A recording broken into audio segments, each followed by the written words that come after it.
this episode of Punk's Talk Wrestling, we take a hard look through the referee. We accidentally shallow dive into the Z-Man, Tom Zenk's career, and of course we marvel at the one and only Chamber of Horrors as we dive into our review of WCW Halloween Havoc 1991.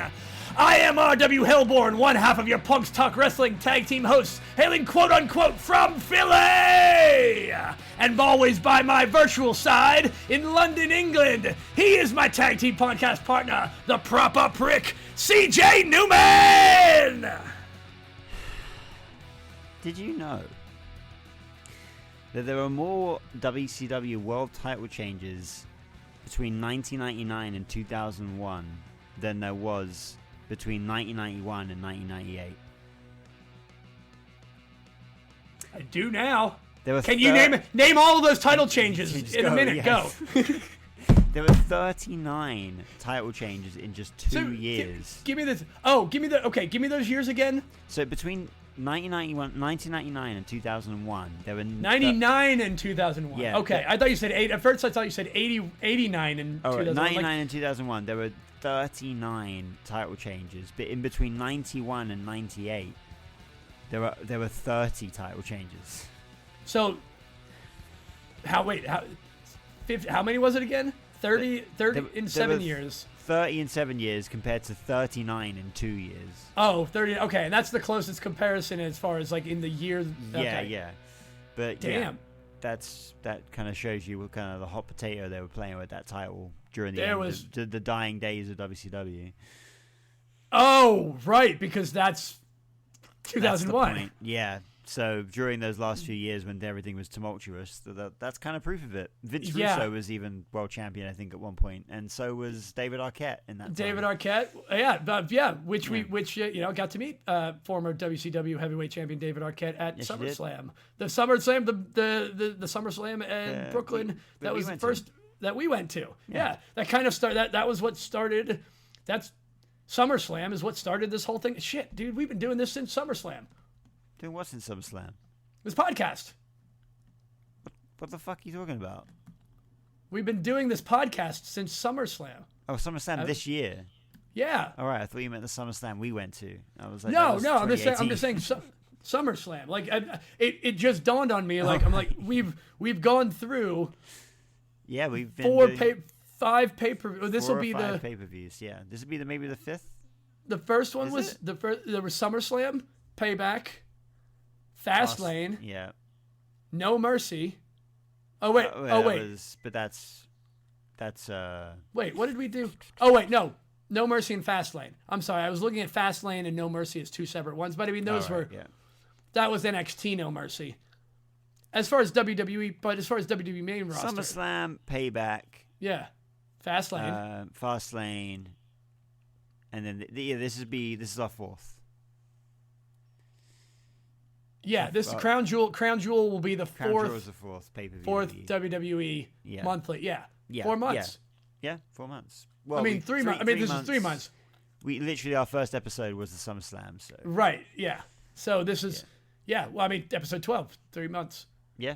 That's where we've got. It's ridiculous. Time we've flies surpassed. When you.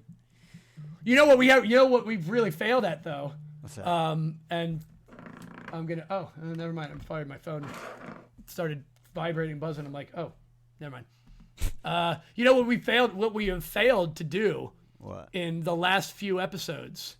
What's that? Well, I'll give you a moment to think about what we failed to do. I think probably since about like episode 5 or. Oh Jesus! I don't know. That's too long ago. We haven't dedicated any of these episodes to former and future WWE World Heavyweight Champion Jinder Mahal. Oh shit! Oh my god! Which is why, how are we ever going to get him to be on the podcast if we don't continually dedicate every single episode to the last 6 or 7 episodes? We're retroactively dedicating all of the last 6 episodes. We'll go back and we've got to fix this grave mistake. Yeah, like, it is a grave mistake. This was an oversight greater than the WCW Halloween Havoc art department oversight in what to put on their tombstones. We've literally hindered Jinder We are after we swore an oath to never, we found ourselves this podcast. See, this podcast lived up to the Batman thing of we've lived long enough to become the villain.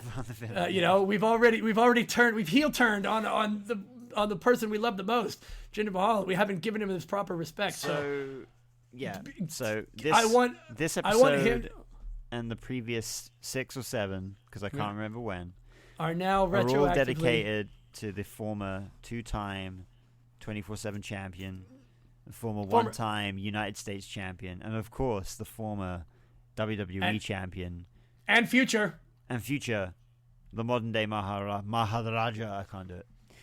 The greatest, the most colorful entrance. Yeah, probably great entrance. Good theme too. Yeah, I love the red carpety the rollout thing. We've talked about this many times before. We just kind of forgot. So our apologies sincerely to Jinder and his family, former and future, his entire family, everybody he's ever known or encountered, anyone who's ever been a fan of him or anything, ever. Doesn't have to be professional wrestling or punk rock. We're gonna blanket apologize to the entirety of the universe for what was probably our biggest mistake we'll ever make. The biggest oversight in the PTW's history. I feel gutted and terrible. Yeah, about it. Yeah, I don't even know if we can go on anymore. But we can. Yeah, you know what? Maybe we shouldn't. Maybe we just shouldn't do this at all. Yeah. Maybe we should cut our losses and realize that That's it. Episode 12. It's been a good run. Episode 12. You're not even going to go into it. We're not even going to go into it. You're not even getting into it. We're going to get the intro, and you're going to get us quitting, like 3 minutes in. Done. Ignore the fact that right now it says that there's like 2 hours left of this podcast. There's not. Right. You don't know that we record the intro before we record after we record everything else. You don't get that unless you're on the Patreon. Then you see our unedited full unedited episodes, and you know this. We'll see all the ugly scars and spots that this podcast But has. you're not. But if you're not a Patreon, you don't know this. If you're not if you're not following us, you don't get this. Yeah. If you don't even know who we are, and you never listen to us, you're not hearing us say this right now. So who's really losing out? I think it's you. I mean, the person not listening. And you should be. You really should be. Yeah. Although you know what? If these imaginary people who aren't listening to us that don't exist would have been, maybe they would have reminded us previously. I'm really surprised no one at all out of all of our current followers, which we have a number of followers. We have such a number. Hey, they're in double digits. I'll take that any day of the week. It's such a number. It's a number. We have a number. I'll only say that it's a number. Something. We have a number. We would love to have. We'll always accept more. We'll never accept less. Yeah. Please more. Unless like some people leave, and then we will have to. Then we'll just change our mind and be like, we accept less. But we'll have to accept less. Yeah. We didn't want to. We'll have to. Yeah. We just. Have You can to. accept less too. You can accept less of us and just stop right now. Yeah. Stop play. Unfollow this. Don't even like it. Tell people to. Where the fuck are we going with this? Well, you're going somewhere with it. I ain't going anywhere. You've got the steering wheel and you're driving us off the cliff. I do not have the wheel, my friend, at all at this point. Why don't we? You know what? Why don't we actually? I don't know where I was going to go with this bit, but I think we are not calling it quits. By the far, the last thing we're going to do, because we've already recorded this episode, so we can't at least, quit. This episode will at least come out. We can stop. You and I can stop talking and stop recording and be done, and you can go to bed if you want. Or I'd love to go to bed. It would be nice. Yeah. It would be nice, but I'm hindering you now. We hindered Jinder. I hindered Jinder, so I deserve to be hindered at this point. Yeah, that's true. Yeah. So why don't we do this? Why don't we get into it so we can get out of it, and you can go to sleep. Yeah. So, yeah. Let's just do that. Say it. Let's get the fuck into this. Yeah. Let's. Because I don't know how. Yeah. This Now, I don't know about you, but I have not watched any WCW programming, especially this old WCW programming, in a very, very long time. It's been a long time, and I mean, I occasionally will go on the network or fuck Peacock for you, and I will just like, I don't know, I used to anyway. I haven't done it in a while, but I used to just like, if I'm doing something, stick on a really old pay-per-view, and like, I haven't done that in a while, so this is me doing that for the first time in quite some time. Actually, saying that, now, during the pandemic, we were doing this thing where we were watching all of the takeovers together. Yes. We mentioned it, we brought this up. That people might not know that, but we were doing that. That was, I definitely want to get back to that. But something I was doing with a few of my mates from the UK was we were just picking an old pay-per-view that we'd never seen before, like really old, and watching that. So we were doing something similar with that. And so I haven't done that for a few years now, and this was quite something. Yeah, and it was so much fun because with this podcast we haven't actually done anything yet that's this old, and it was just like, it was so jarring because everything was so different. This old and not WWE either. Because like I said, it is certainly an entirely different style. Yeah. But when you look at it from this long ago, it's hard to really. It's funny because it's really hard to compare what WCW, like, even if we look back to back, I would say WCW in 91 and WWE in 91 probably looked visually the most similar, the earlier on, like, as far as they both, one thing I noticed was that a lot of matches were a lot more chaotic. Yeah, there wasn't too much. There wasn't too much structure at times to a lot of things. There was. But in some matches there was, in some matches there wasn't. We'll get to that. It definitely. And I think maybe it's a good idea to just kind of give a review of like a what am I trying to say here? Complete mind blank. Yeah, I noticed. Yeah. Anyway, we'll just continue. Before we get into the individual matches, I kind of want to just talk about the differences between watching something of this. That's really what I was trying to say. Yeah. Well, I mean, I have so much more to talk about. The fact, like the graphics in the beginning. Oh my god. Just to give it perspective before we go into the pay-per-view, I was thinking to myself, okay, what was the WWE doing around this time, just to hold it up into comparison, right? Oh yeah, that's a good question. So what were they? Yeah, at the time, WCW, who had only just freshly broken off from the NWA. Yes, this was point that we would have made later, but we'll make now. This was the first of the Halloween Havocs. This was the third Halloween Havoc, but the first after WCW broke away from the National Wrestling Alliance and became its own, essentially became what WWF at the time had done earlier. Exactly. Trying to become more nationwide. Yeah, and its own thing. Yeah, but those territories were really pissed off at that. Yeah, a little bit. So, at the time, WCW, it seems like, were doing like monthly pay-per-views because they had Starrcade like the month after this, or no, I guess 2 months after this. I don't know. Maybe it wasn't monthly. Maybe it was like bi-monthly. It was. I think it was December. No, I think I remember them. It was December 29th. So they were like, so they were like every 2 months apart. Yeah. They were putting out a.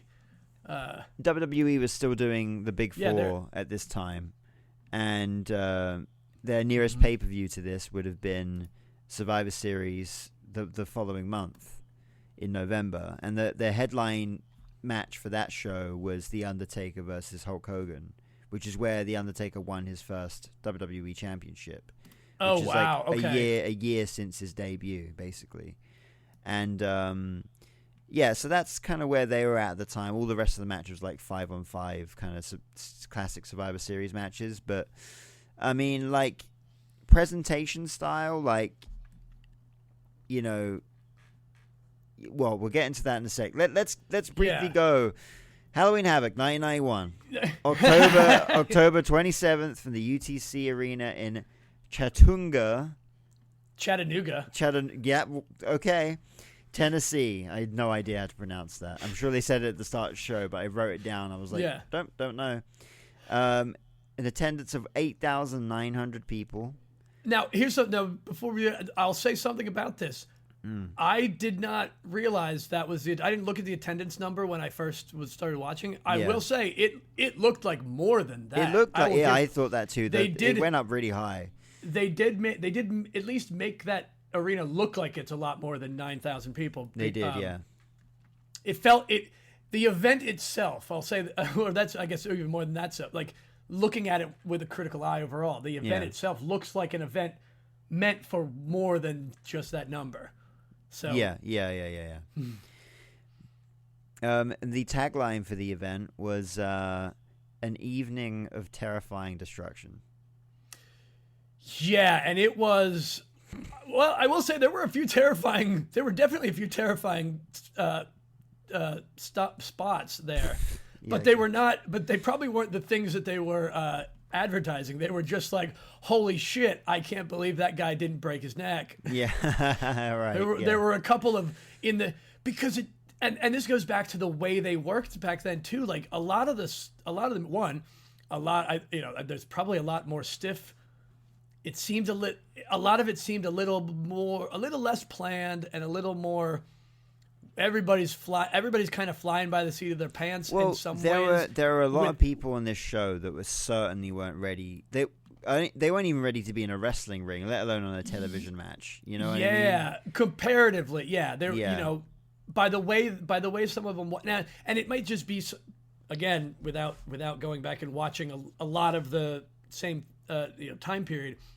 Some of that there was a little less given to entrances. Like they just kind of walked out with relatively the music was relatively themed, but like there definitely wasn't between WCW and WWE there definitely wasn't even at that time there wasn't the emphasis as much on the presentation as much as the old style. It was a more traditional earlier style of the professional I'm going to wrestling. say this. I'm going to get this out right now. I thought, because it's like super early in my notes, they were literally during the entrances to the first match. I actually put that the presentation of this pay-per-view felt like an AEW show. Yeah. Because the camera production felt similar and the way things were shot. I thought the entrances, like, whenever I've seen entrances in AEW, the way they've been filmed are very just like ad hoc. It doesn't they don't try and go for the same camera shots every time you see the entrance. That's something like when Roman Reigns comes out, they have a shot and you get that shot every time. Like when John Cena comes out, you have that big panning shot of the crowd just as it goes around to the entranceway before he comes out. You know what the cameras are going to do, and it's part of the entrance. In fact, the camera angles are part of the entrance. Yeah, it's part of the whole presentation, and right. It's not just a difference between the 91 to 2023 here. Yeah. But it's that feeling, like you said, it's that feeling of you can tell there's not really communicating a lot, and they're probably all just like, hey man, stand here, and when the music hits, he comes out and get it. You know, like little things like. This was the first event that they introduced the what would they call it, the referee, a camera on top of the referee's head, which in theory, like, first of all, you didn't realize how many of all these gimmicks and things that they're always throwing out there, but it actually wasn't terrible. It certainly wasn't great, but it wasn't. But it also looks like they really didn't plan it. They just put a camera on top of his head. And it was a helmet cam. I think I even put in my notes the referee cam. By the way, because they referenced it and called it. They just said, "Oh, the referee's got a camera on his head tonight." I was like, okay. And then later on, they referenced it as the referee. I was like, it really caught me off guard. I was like, why didn't you say that earlier? Anyway, they forgot to mention it. So I thought, like, well, you know what? For 1991, that's not a bad idea at all. That's actually a really good idea. It was. it's like really kind of like forward thinking. And I thought, you know what, in the modern day, you could easily do that, and it could be a lot more slick. You could have like a chest cams type situation these days. And you just give them the Google glasses or whatever. Like, I could see WWE using this at some point for like, some reason. Like, yeah, because and this is a thing that they have tried. Different people have tried different things. You know, there's the AEW.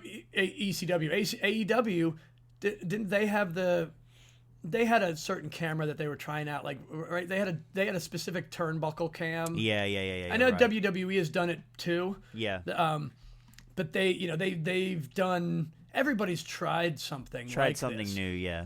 Exactly. So, but it's interesting to just see but I've never seen or heard of that at any other time either. So it probably just didn't catch on because it's an even worse camera angle than the chaotic camera angles that they currently have. Yeah, exactly. You know, and later, you know, you'll see when they replayed some angles, like it's like, oh yeah, I mean it's cool, but you didn't quite really get it. Like, you saw the camera like go on its side when the ref went to count, but you didn't actually catch the count in his camera, so you're just looking at the mat. Yeah. And like half of their body. It feels like something that they should have, you know, maybe practiced more for if they were going to do it. Yeah, it just feels like the referee was kind of like given the headset. Hey man, we're gonna put a camera on your head. It's just gonna record everything you see. All right. Yeah, and also, that was it. Also is an easy way to just do it and see what happens, which is, I mean, I don't know why we're shitting on it. That's exactly what we're doing here. We're just throwing a microphone in front of our faces and seeing what sticks. Yeah. Seeing what sticks. Yeah. See how I worked myself into my own shoot against myself. It's just interesting to see at that, you know, 30 years ago that they were doing weird shit and weird gimmicks, like the very first fucking match, the Chamber of Horrors match. The very first, the very last, and the only Chamber of Horrors match. Is that correct? Yeah, well, hey, I don't know. I'm sure someone will fucking tell me I'm not. But we know who. But you know, I think it was. I've got a crazy. Listen to this. This is quite the little fact here. All right. Before we actually get into this match, and it's just a little transcript. Originally, this match was supposed to feature El Gigante, Sting, and the Steiner brothers against Oz, the Diamond Stud, and the One Man Gang and Barry Windham. Yeah, there was a whole bunch of things so confusing. Switching. Cactus Jack replaced Oz.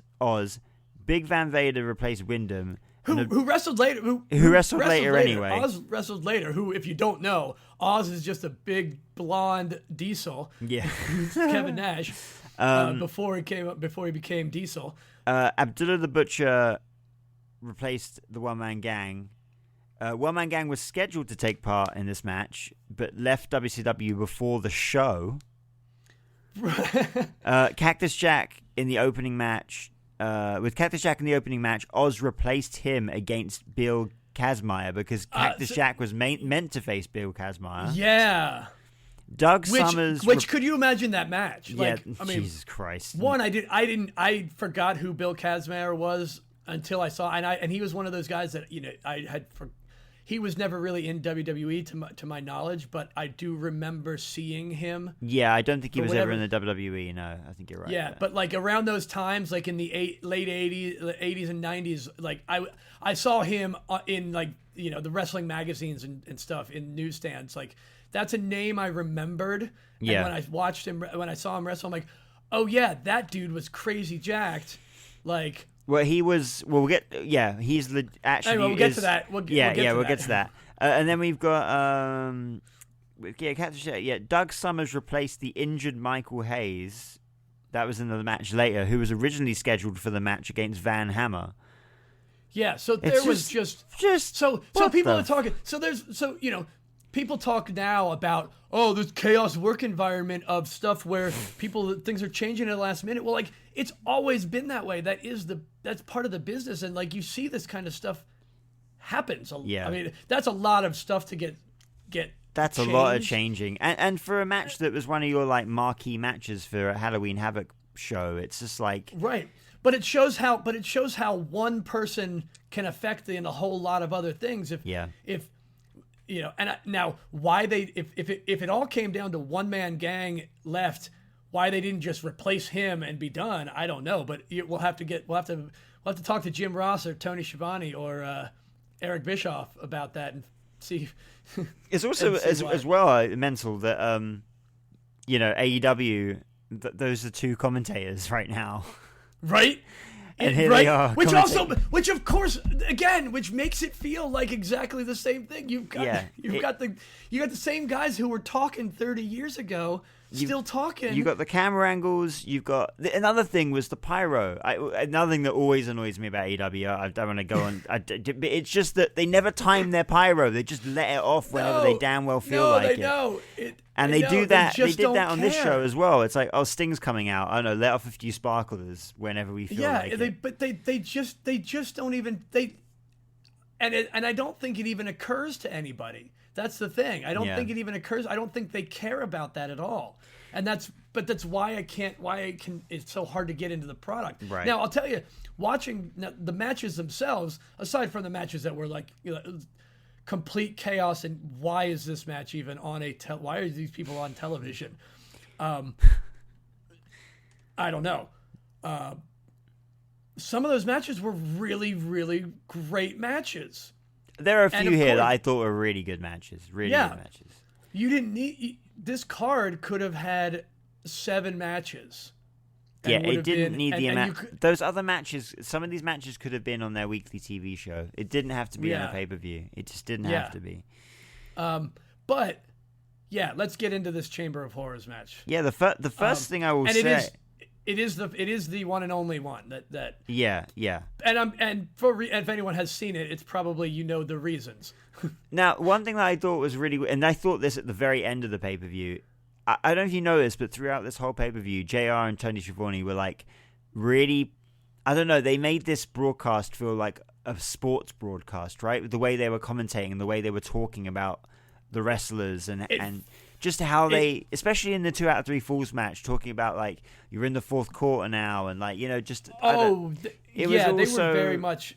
So for a show that was, or for clearly WCW as a product back then, they were clearly trying to give over a more sporty kind of product. Well, yeah, this is before, you know, this is before the Click broke all kayfabe. Oh yeah, all that. So they were giving this sporty kind of feel to it. Well, then why the fuck have you got this match as your? Well, yeah, because it's still a carnival. That's the thing. There's still this weird carnival aspect where, and even then, you know, I want to dissect these because the rules and the stipulations. We're going to talk about some weird rules that don't exist anymore, or you know, probably never existed in WWE. Yeah, but I don't think so. There are some of these awkward rules, and people just, again, the fans just buy it. They buy it when you're supposed to buy it, and they don't like. I don't know how anyone can go from a match where you're supposed to believe that both of these guys are. You know, it's just a brawl. It's just a crazy weird. There was no like this match. There can't possibly have been any planning about anything other than maybe the end. And someone said at some point, "Hey, get to the end." It was just people like stumbling around, smashing each other with shit. It's like I certainly would not have enjoyed this match if I wanted to enjoy it seriously. Yeah. But I think just because it's so old, it was fascinating from a train wreck perspective. Like, that cage was flimsy as shit. I know. It was so flimsy. Flimsy. There was that thing was so incredibly dangerous. I'm looking. not even confident that it was made out of metal. It looked like a plastic cage. I don't know. I can't believe that anyone. I mean, Cactus Jack, of course, would be the one, but I can't believe anyone actually attempted to climb on that thing during that match. I know. Like, it didn't seem to be attached to the like. It wasn't attached. I don't know how it was attached, but it certainly wasn't attached to the ground. It was just. It wasn't attached to anything. They lowered the damn thing, and that was it. Yeah. So that it was. I mean, essentially, it was a Hell in a. It was very much like the Hell in the Cell cage in that it encompassed. It went outside around the ring. It went outside and around, and it kind of domed. It domed off, kind of thing. But it domed up in the front, so it was like. It was like a combination of Hell in a Cell and Elimination Chamber. Yeah, kind of deal. Yeah. And then they, but we didn't go and at least I didn't. I didn't go and research the build up to this match. Like, how the fuck did we even get there? We get here, which is another thing that I think is kind of funny about going back and watching some of these older things. Is like, we have no idea how they got to this match. We don't know context at all. Yeah.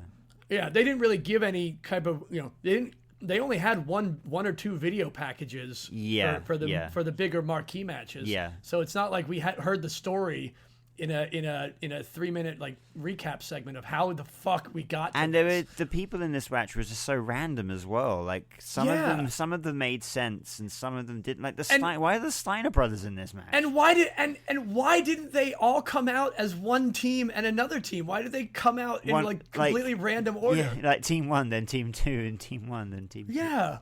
It's just there was so much and again production, like when the Steiner brothers come out, their name bars came up not as the Steiner brothers but as Rick Steiner and then Scott Steiner. Like I don't know, it was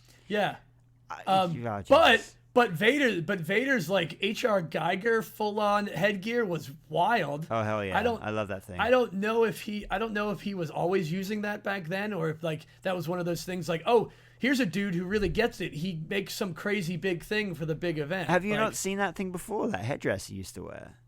No, I don't think so, dude. I mean, maybe I've seen it, thinking like, oh, that's where it came from. So the original, but I've never seen him. I've never seen another Vader match. He had one where he used to wear that to the ring, get to near the ring, take it off, put it on the floor, and throughout the horns, it used to spur out smoke and stuff like proper jet out smoke. Yeah, what? It was. Yeah, I'll have to find it and show it to you. It's the coolest thing.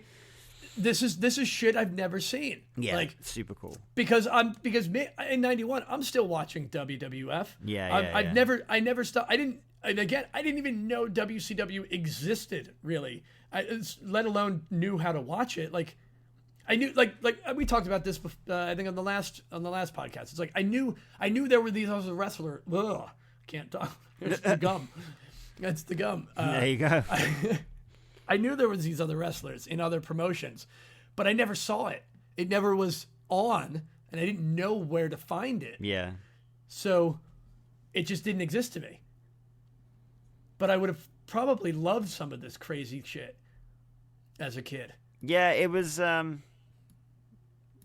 it's unique. Let's put it that way. So here's just my notes. Here's just my rundown of the notes that I took. I took the most amount of notes for this pay-per-view during this match. Oh, same. I mean, how could you not? This match was an absolute shit show. First of all, I didn't know that Giant Gonzalez was ever in WCW. Neither did I. So that was the thing that surprised me immediately. Second of all, did not know that Razor Ramon, Scott Hall, Haddock, the Diamond Stud existed in WCW before he was in WWF. Same. Didn't know that either. But again, fuck it, dude. I didn't even know who Cactus Jack was. I knew my first introduction to Mick Foley was through Mankind in WWF. Like, I'm one of those fans. I'm one of those people too. Yeah. Yeah. So I'm one of those people that when I find out things though, I have to know.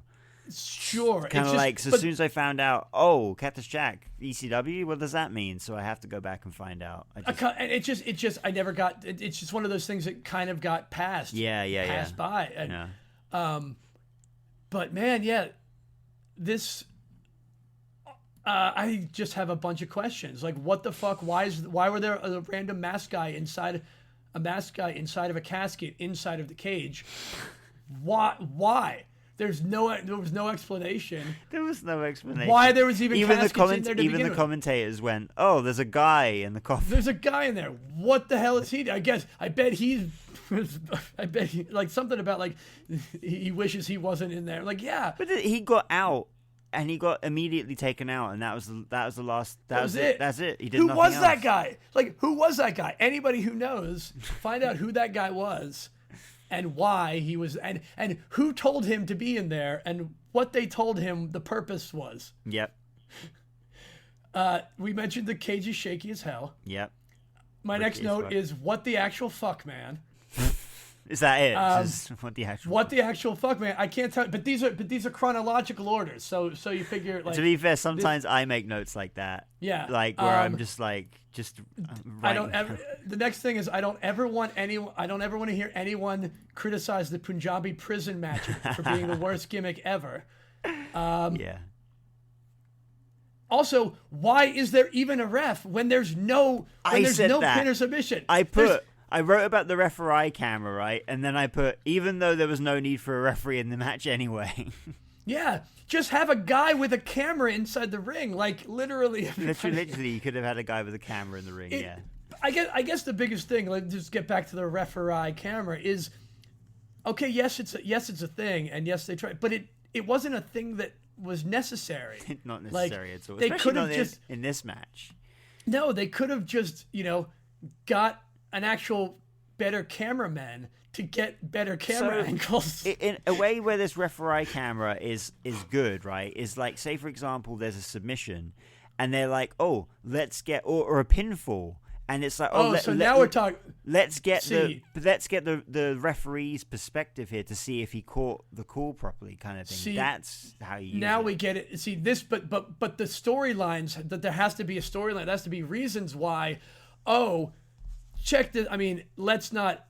I also think that's bordering on a angle that maybe wrestling doesn't want to touch. If you start talking about authority figures and body cams, I think it's just a thing that you don't want to be getting into. Yeah, well, it also touches on, like, I mean, right now over in the, well, I say it's been over the last few years, but we have VAR now, which I don't know what it stands for, but in our like Premier League football, we have what I think basketball and American football's had for a long time, which is like instant replay, so that the referee can go back and watch stuff to determine a call. Yes. So we've only just introduced that into our sport over here, which I think you guys have had for a very long time. But and that was one of those things. And I know for a time, the little I know about any other sports, but I believe it was football that for at least for a time, or maybe they got rid of the review. Yeah. I guess because in a sense it diminishes the necessity for the referee. Right. Like, yeah. if you're just gonna rule it based on what's on the camera. Yeah. Then you don't need a referee. You just have somebody looking at like the referees will just be looking at the cameras then, which in a way, kind of why aren't they? But it's just like, I guess when we do what's the point of the referee then? Because then what's the point of referee's call? And then what's the point of the you don't have the controversy over a bad call. So you can't have you can't have the video thing because it ruins the heels. Your heels can't be heels with video replay. Exactly. You can't have it. It absolutely ruins if you allow it to be. If you allow it to be the result or something, the only way it would work is if you allow it to be like a referee is getting targeted for being a bad referee, and he's like, and I'm like, I'm not seeing. I can't. If the referee can't see it, like we said, if the referee doesn't see it, the referee can't call something he didn't see. Exactly. So here's the proof that I couldn't see it. I literally couldn't see it. Right. It also that It could be a potential good storyline because there are some, and I think there could be some referees that we've had storylines that have involved. Oh, for sure, referees. That's one. It's one of. I mean, the twin Hebners was by far I would say the greatest story angle that involved referees big ever. Time. Yeah. For sure. But the dirty referee gimmick for a referee can be great in the right context. And we'll get to some questionable referee calls in this pay-per-view too. Yeah. But yeah, I mean, what can we say? The whole thing was a fucking clusterfuck. If you watch it. Let's get to the end of the ending of this match was just a shambles. We had. So who did we have in the cage? Sorry, not in the cage. One of the Steiners. We had the electric chair lower into the ring, which is the a couple minutes, like a minute or two. It's just the regular. By the way, the commentators didn't even know when it was meant to lower. They just said at some point in this match. Some point in the match, right? Yeah. So there's not even any specific rules. It just will lower at some point. It's just unadulterated chaos. They could have had another lever in the thing, so you have to pull a lever for the chair to lower. There's so many. There could have been a point where to pull it down. It should have been controlled by one of the combatants after like eliminating someone. or something. I don't know. It's a gimmick that just wasn't better thought out. They didn't think about it, did they? Just it has nothing to do with the technological things or anything. It's just they could have thought it out more. Yeah. So we had Abdullah the Butcher and I think one of the Steiners in the cage, and they were like tussling and stuff. You had Cactus Jack up at the lever. Yeah, which you had to climb up the cage to access. To access, right? And he's looking over at Abdullah and Steiner, right? And he's seeing what's going on, and he what he sees is Abdullah's got the upper hand. He looks towards the crowd, and then he just doesn't look back, and it goes on for like a good 30 seconds, 45 seconds. An amount of time that was a long enough time that it was a sloppy amount of time. You would have looked back at that point to make sure it was just so bad. And yes, we're being a little critical here, but it isn't good. Like no, because it was so bad. It is definitely a thing that borders on the. It's so bad. I enjoyed it. I was entertained. I was entertained. Yeah. I was entertained thoroughly. It's one of those things that goes down in history as like. But it wasn't good. It was one of those bad, really bad moments in wrestling. My last note was, wow, well, that happened. Yeah. So then, obviously the lever's pulled. Abdullah's in the seat. He gets electrocuted. I don't know what happens. Yeah. Well, they would never say he was electrocuted. They said it would render the opponent like incapacitated. Yeah. Thus ending the match. But why would incapacitating... it's just so many questions as to...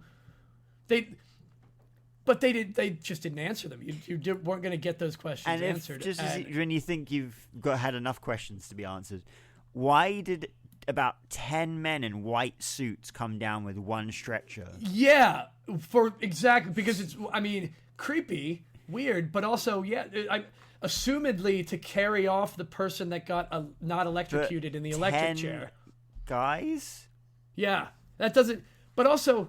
In white suits? They called it an electric chair, right? They called it the...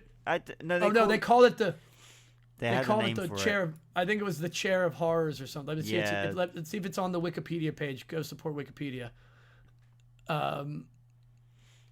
Does it... No, background, the event... you'd have to go back to watch it and see if they actually call it a electric chair, but do not say electrocuted.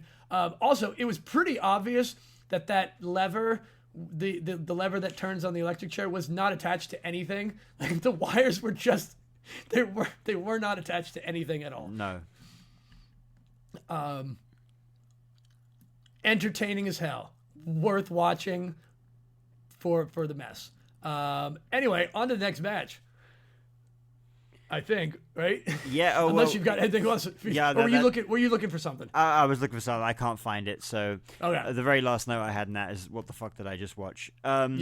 Also, I put JR and Schiavone totally thought that was shit. Yeah. Oh, you could tell by they're just like, how I can't even call it. We can't even call anything that's happening. When it went back to them at the table and they were talking about it, like JR said something. I can't remember exactly what he said, but he was like, "Never called anything like that." And Schiavone's face, he literally eye rolled like that was dumb. Never want to. Yeah, because these guys are still like a lot of things. It was too goofy. It was too much, yeah. It was just too much. It was a little too much. So we had a little backstage segment with the Young Pistols. Wasn't really familiar with who this tag team was, but it was something I did find out, as one of them was called Stephen James, and he is the brother of Road Dogg. Oh, and I thought he was because his voice sounded very similar to Road Dogg's voice, so I thought, let me look into that, and it was. So, yep, there's that. There you go. I didn't really take much notice of what they actually said because I don't think they said anything of importance. I don't even remember. I honestly don't even remember seeing that segment on Fuck Peacock. It might not have been on Fuck Peacock. Then we had, we had The Creatures. Versus PN News. Which only one of the creatures has their own Wikipedia page. I don't know why Creature 1 has it, but Creature 2 does not.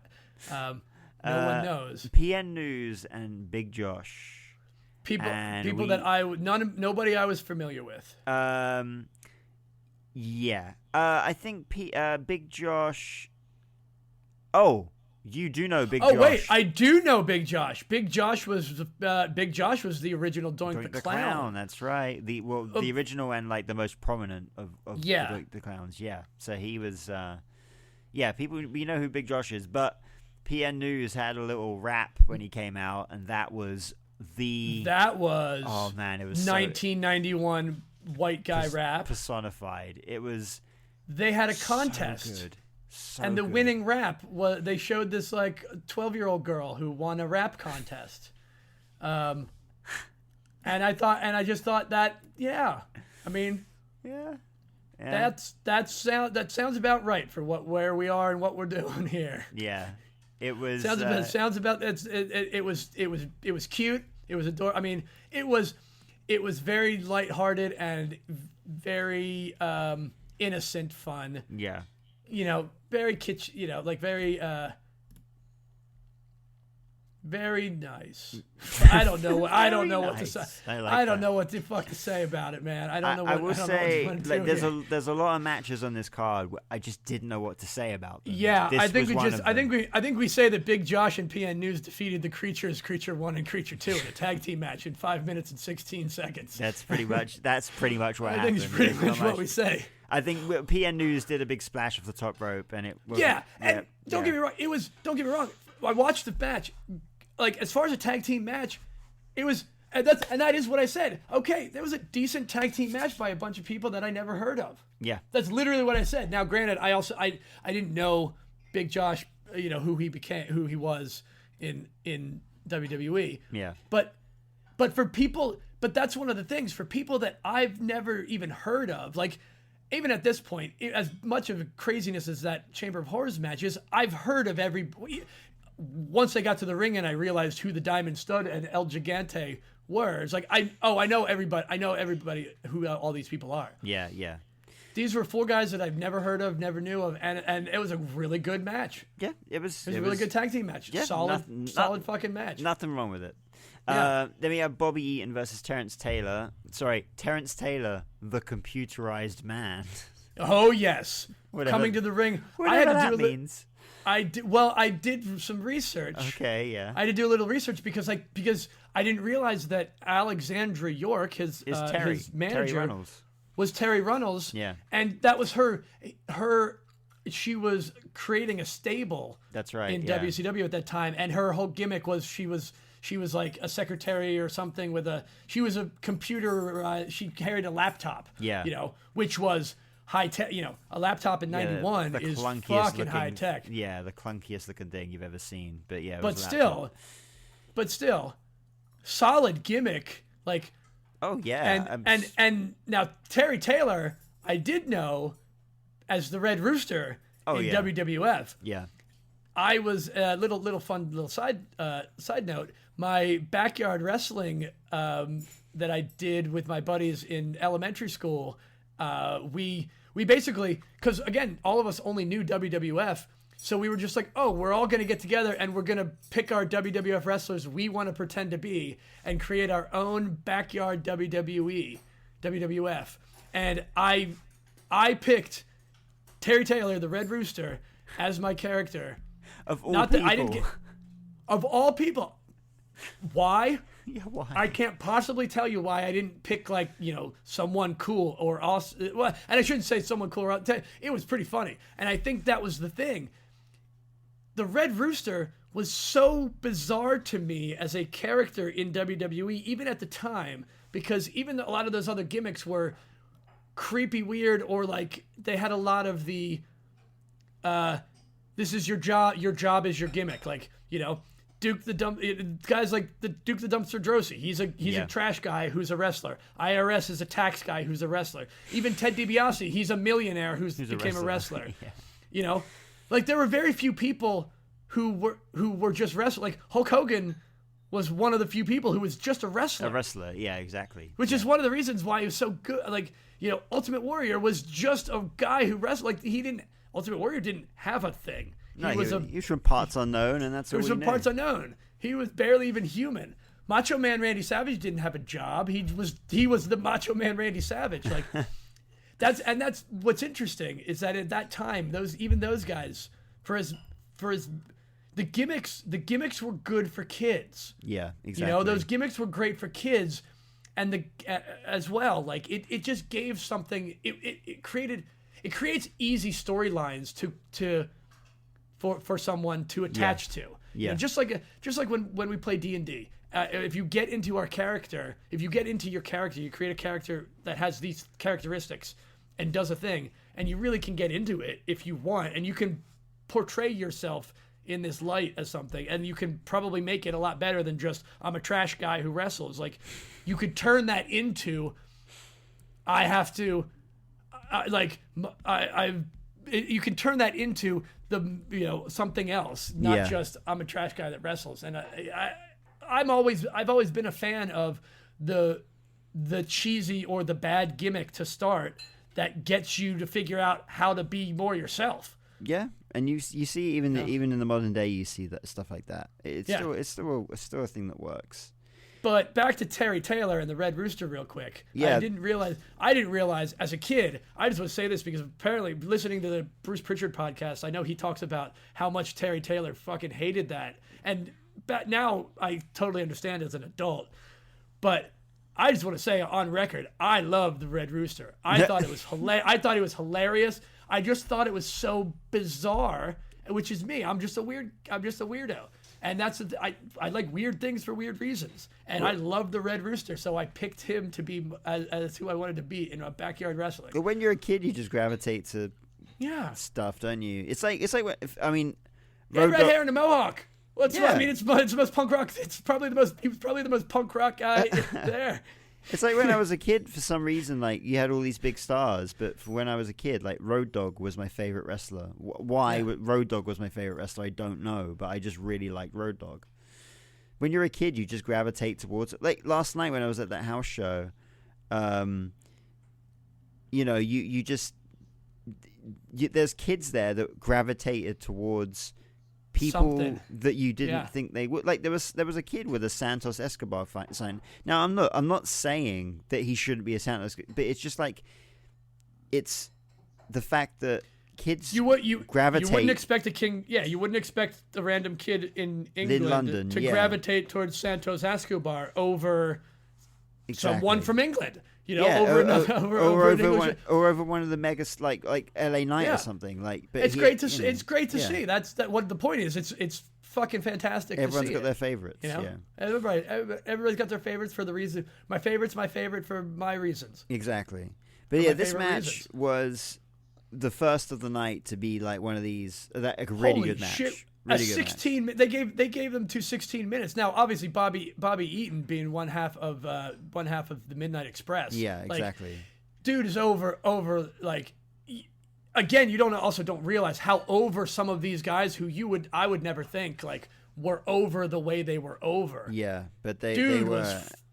Dude was over. And plus, like, both these guys, as we know, like, can wrestle like no one's business. Like, yeah, some of the best, and that's like, when it comes to wrestling in the ring, like, both these guys are known to be. I could totally see why. I even made a note like this. I'm like, man, I really love this like aggressive, angry Terrence Taylor. Yeah.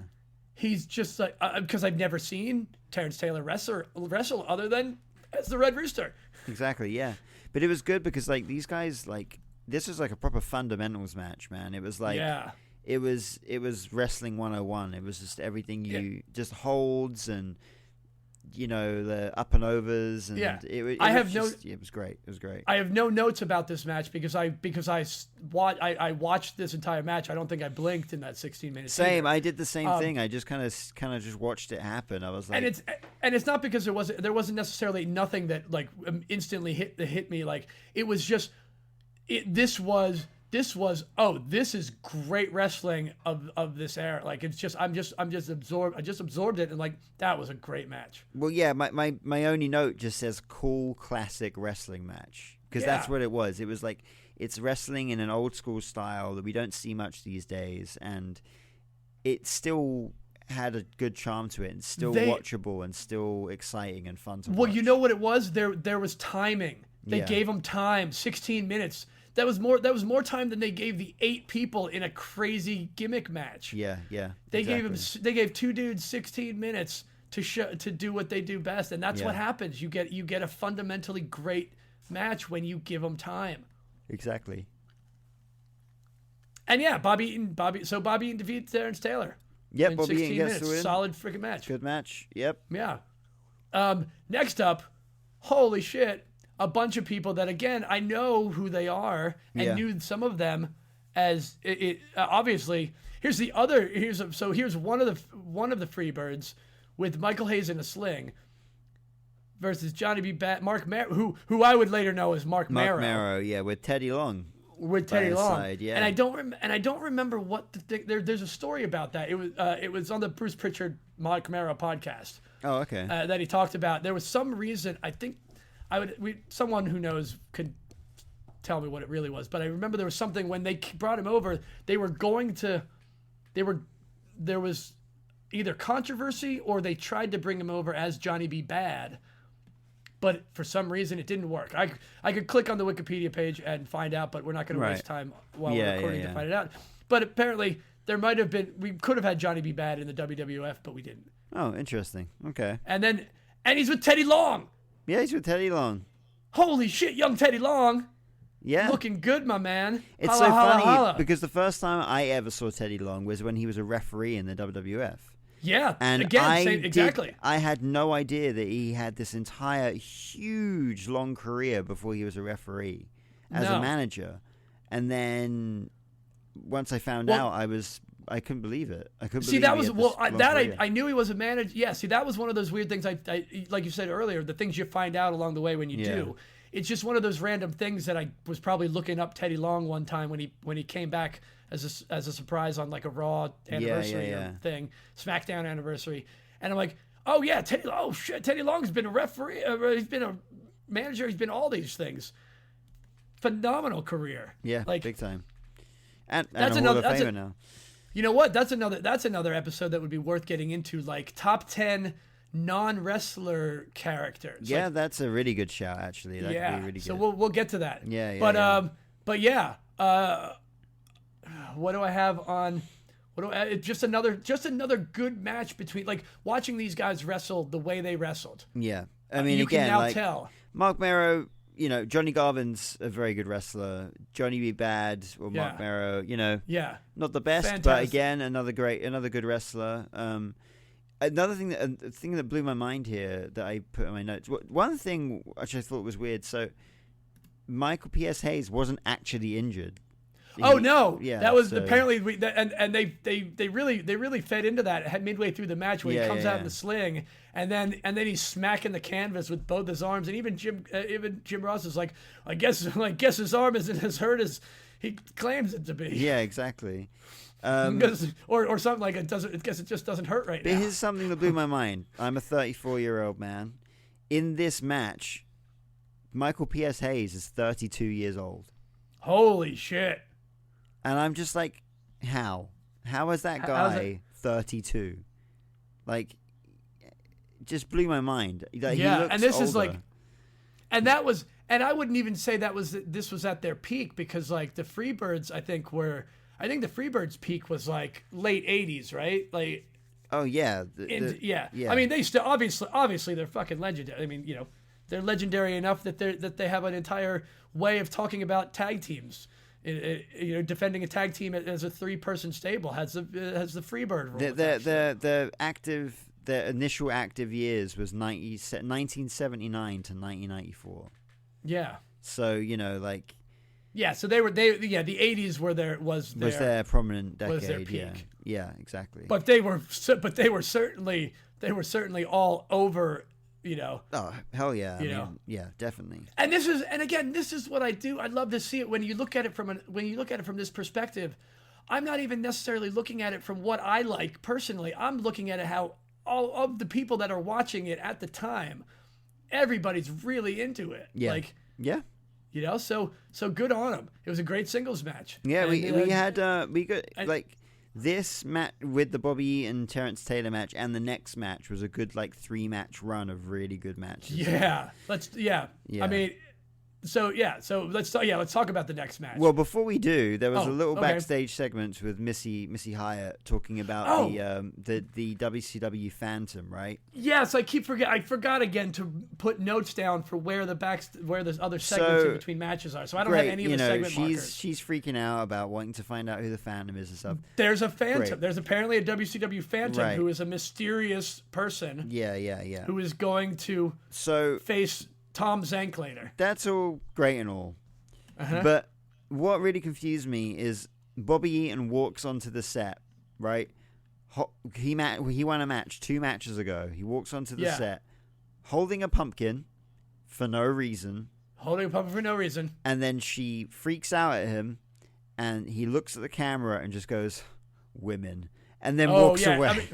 Can't really go over that doesn't go over well at 30 years later, of course. Like, you wouldn't just pull that, but the thing that gets me the most is it's 91 in Chattanooga, Tennessee. I don't know why he was just carrying a pumpkin. But why was he carrying a pumpkin? Yeah. Because it's Halloween Havoc, baby. Okay. And anything can happen. Oh, one thing we didn't get into actually was the freaking extremely weird, rushed parking lot segment before the show started. The what? with Eric the Bischoff. enforcers. Yeah. Right. Yeah, because there were 4 different cars turned up, and they got out, and it was just so fucking rushed and random, and I just it's like someone with ADD wrote this segment. Absolutely.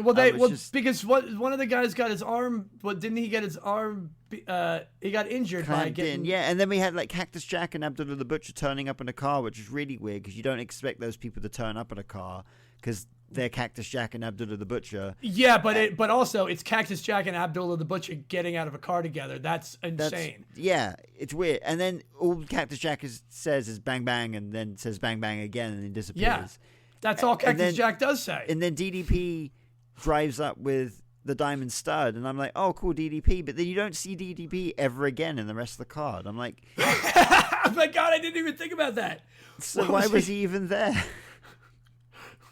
Maybe in case someone else left right before the show. Doesn't make any sense. I was just so quick, and I was like, this is too much for me to handle right now. This is just after seeing that terrible opening video package of the weird busts, ghosts of with the spooky black and white overlays, the terrible CGI house, and the this is 1991 digital like low budget computer graphics here. God, I mean, damn. So it was this bad, is but is some That was probably. I'll bet you that was probably like hand drawn, and then they just took a photo and like there's probably like, I don't know. It may have been less animatronic or like less. I don't know what I'm trying to say. Let's just move on. It was so bad I can't. It's burned into my retina. Also, another thing was and I can't get it out of my head. Just before we get onto the next match, was the freaking entranceway was so weird. Like there were really how the ramp goes right to the ring apron. Well, no, that's fine. But there were some really weird signs up. Like sorry, not signs. The tombstones. Oh, the bizarre like. They just said really weird, random things like, "Here lies Keith. His friends called him Kevin. We called him Kurt. Beans was here, full of hot air. Like why did the tombstone say this? Why not put like the matches on there? Like why not put it was another one of those opportunities of like, why did you pick this random nonsense or you know? The only thing I liked about the entranceway was that they came out of the door of the house. Yes. But one thing they did it, and let's not completely shit on the whole thing. I mean, it is again, it's 91. It's 1991. I get it. But it's just it's confusing for someone who sees that as a glaringly obvious thing. Yeah. Immediately, it's like, why did no one else see this and say like, hey, why don't we use this as an opportunity? Like, what? Like, you know, it's 91. Foam fingers were a thing. Yeah. Make foam tombstones that have the match like as like. I guess it's a marketing. This also I guess comes from maybe. I've got marketing, you know, history, so I think of these things as all sorts of like, I don't know. There's so many things you could have done with that would have made more sense than just these weird. They don't even really. Yeah. They're not creepy. They're not relevant to the wrestling. Yeah. They're not like, you know. Another thing I noticed, and I don't know if you did, and I don't know at what point in the night that this happened, but by the time the main event came around, the haunted house and the tombstones were gone. Oh, well, yeah, because there were some, I don't know that I rarely noticed it, but yeah, they had moved some things around throughout the night because at one point when Van Hammer, we'll get to that. Right, but yeah, okay. Yeah, we'll get to that. Yeah, they moved things around and they just didn't put them back. And yeah. Anyway, whatever. Next match was Johnny B. Yeah, did we say Johnny B. Bad defeated Jimmy Garvin? We didn't, but that's what happened. In 8 minutes and 16 seconds. There you go. The next match was my favorite match of the night, to be honest with you. It was Stunning Steve Austin versus Dustin Rhodes in such a good, like, I couldn't believe how fast paced this was at the start. They were so fast. They were like, yeah. Dustin Rhodes was 21 years old at that time. That's insane. That blew my mind when I found that out. Yeah. Yeah. Because he does not look 21. Like, no.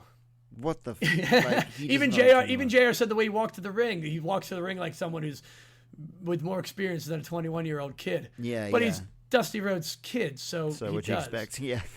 Yeah, what'd you expect? And I could see in him wrestling there that he wasn't trying to overly act like Dusty Rhodes either. Yeah. But it was also really hard for him not to lay into a little bit of Dusty Rhodes kind of things, like because they're billing him as. They're not openly, even though Dusty Rhodes was out later in out at the main event, like they weren't going out of their way to talk about Dustin Rhodes as Dusty Rhodes' son. Yeah, they weren't. Yeah, they weren't in this giving match. Yeah, exactly. But which is interesting. I mean, there was like this is with the first match where I was like this felt. These guys are operating on a different level to everyone else. And these guys were like setting the tone for the future of wrestling. And both of them did. They both, you know, Austin became one of the biggest stars of all time. And Goldust, you know, well, Dustin Rhodes, soon to be Goldust, was, again, one of the most prominent characters of the 90s, having really good matches himself. So, and a really long, illustrious career that's still going on now. So it's like, they were both setting the tone for what wrestling was going to be. And you had guys like Bobby Eaton and stuff, and Terrence Taylor, like their era was just about going by at that point, but these guys are bringing in a new era, and you see a difference. You really see it in some of these younger guys too. Yeah. Another interesting tidbit of information. I don't know if you did a little bit of research on this, but I wound up looking into it. Stunning Steve Austin's valet, Lady Blossom, is the mother of Steve Austin's 2 children. What? Which I didn't know that he had. Wow, I didn't know that either. Well, I knew he had kids, but I didn't know that was the mom. That's crazy. Yeah, and they moved after they got married. She was, and the crazier still about this is the person who trained Steve Austin. That was her girlfriend.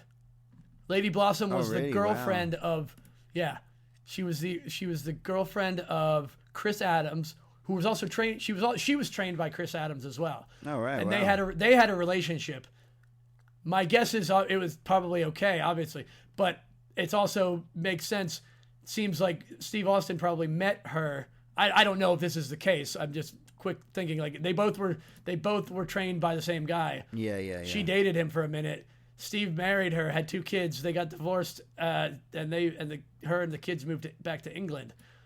And that's all just stuff I didn't know about. A little bit more backstory about Stone Cold Steve Austin that I learned. Yeah, I had no idea. I wonder if she was the there's a story about how he came up with the Stone Cold name. Yes, it is. It was when I looked her up. She wrote a book about something about the like Behind the Shattered Glass or something, and she talks about how she takes the credit for it, and I don't see anybody trying to deny it, especially not him. That it was her. Like she said something about the Stone Cold had to do with like him drinking tea before it got stone cold. Yeah, well, that's the story I've heard.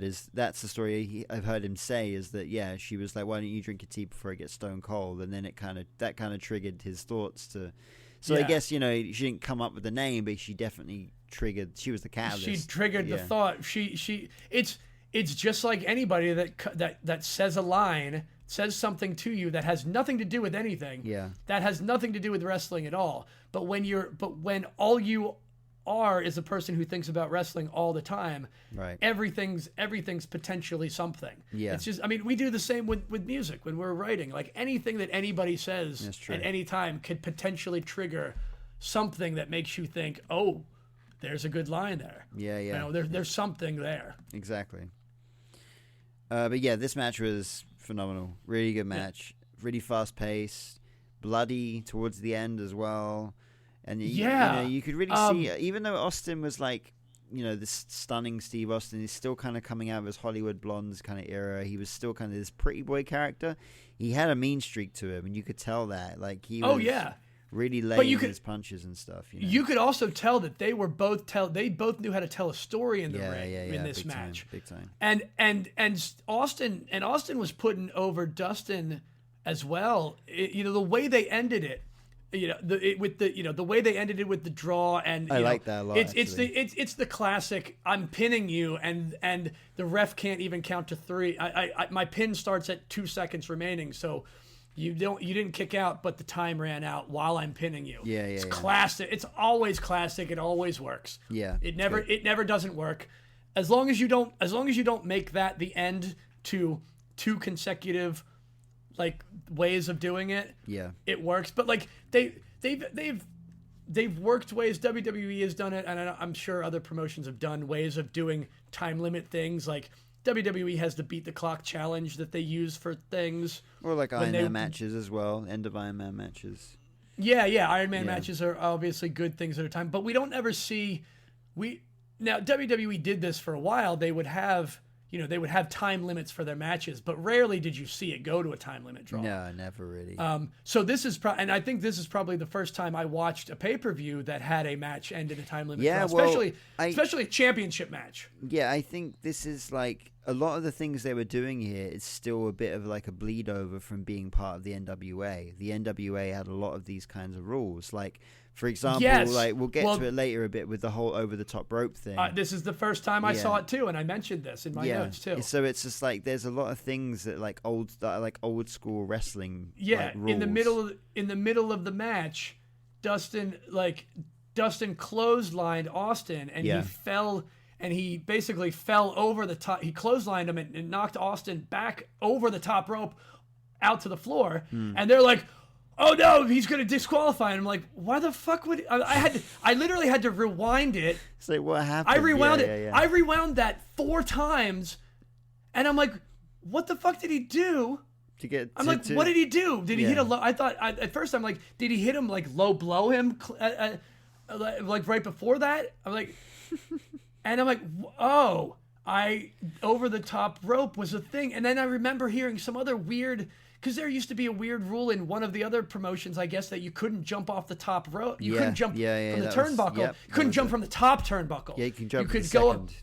You could go from the second, but you couldn't jump from the top. Yeah. And I think that was one of the big things that, like, one of the reasons Jimmy Snuka was also so big early on was that was his thing, and jumping from the top rope was not a thing you were allowed to do for a long time in other promotions, so it was a big deal. So yeah, it like took me several replays to go, he didn't do anything that would have disqualified him. Wait, that's right, that was a thing. Wow. Yeah, that's wild. It's said, I think it's definitely a bleed over from the NWA.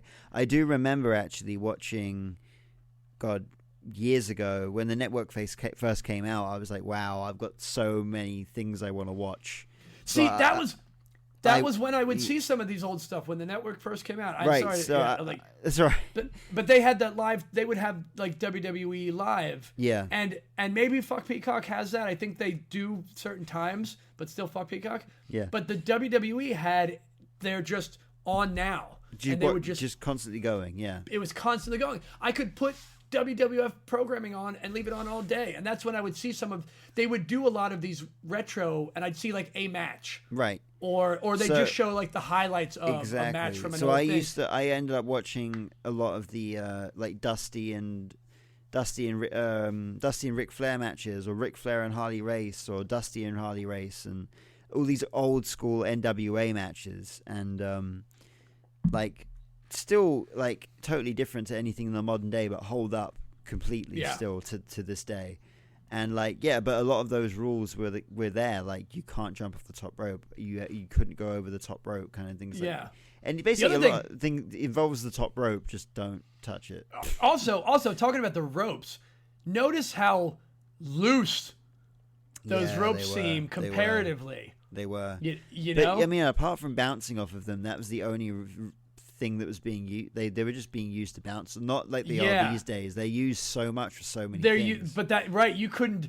Some of the things that, especially like some of the luchadors that do a lot of higher flying things, you couldn't possibly do those things with ropes that loose. You wouldn't have the momentum or the balance. You wouldn't have the ability to balance enough. Yeah, exactly. So fucking phenomenal match. Great story. Like, they both put each other over. Like, they both looked like each one of them was believable in potentially winning. Big time. And it's great to have, and of course it's a great way for a heel to retain a title is by not winning.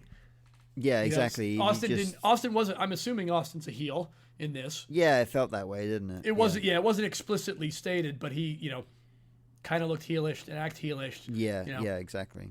And Dustin is Dusty Rhodes' son. Yeah. And wasn't particularly being a heel. So, yeah. Next up. Oh, boy. Oz. World's Strongest Man. Yeah, Bill Kazmaier. What was it? The strongest human being or something? Whatever. That was a really weird way of putting it. But yeah, he world champion powerlifter and champion strongman. Yeah. I just popped up his Wikipedia page real quick. What was his tagline that they called it? Yeah, but he might have had a world. Oh yes, he was Yeah, he was 1979 World's Strongest Man. So that was a while. I mean, that was over a decade ago. He was the world's strongest man. He had 3 World's Strongest Man. No, there we go. I didn't go down far enough. Yeah, 80, 81, and 82 is the World's Strongest Man. multiple World's Strongest Man. Yeah. Winner. That was definitely his gimmick. Like, some of them are pretty damn simple. His gimmick was, I'm the world's strongest man, but in this regards, like, you know, Mark Henry 100% is like, this is Bill Kazmaier is what Mark Henry was too. Like, that's their gimmick, but that also is really who they are. Yeah. And they also have the title to prove it. Like, you can say you're the world's strongest man when you have the world's strongest man championship title. You know, when you've won a world's strongest man competition. Yeah. But it's not like, but you can't be like, I'm the toughest guy I'm the toughest guy around. My gimmick is I'm the baddest man, you know? Yeah. When it's just like, okay, says who? Says you. Yeah. All right. Cool. But buddy. yeah, I mean, definitely a strong guy. No. Yeah. He picked Kevin Nash up onto his shoulders and gave him a torture rack. He made Kevin Nash submit in the torture rack. That's in under 4 minutes. Now, I can't say that this was a great match overall, and I can't really tell you why. You know, it was 4 minutes, but to me, it was like, it seemed more of just let's show how strong Bill is. Yeah, and well, I don't know. I don't know what Oz's thing was. You know, by the looks of things, you know, Kazmaier hadn't had much training by the looks of things, and also Nash was super early in his career. Yeah, two really green guys facing each other at the same. Go out there, show them how strong you are. Do your best. Oz, go out there and be big and intimidating. But it was 3 minutes. But he got us. But hey, man, anybody that can make someone submit in under 4 minutes, I mean, fucking impressive. Yeah. And that was the point of that match, was to make Bill Kazmaier look impressive, and it did. You know, it might not have been super clean, it might not have been super smooth, but that dude is jacked. Yep. Next we have talk about more short matches. Jesus Christ, 1 minute 13 seconds. We got to squash it like the V. What's his name? Listed as Van Hammer or simply but Hammer. His name is the V-Man. The V-Man versus Doug Summers. V-Man came out with a flying V guitar. Yeah, great entrance. Bedazzled. Yeah, I kind of immediately wanted it. Didn't V Hammer also come out with the guy with the pneumatic drill, like the guy? Yes, this is the other thing. Is why that's the note that I have. Why is there a dude what was going on? jackhammering? What was going on? Why was that there? Because he's the Hammer. Van Hammer is the Hammer, and that's a jackhammer. His name was V-Man.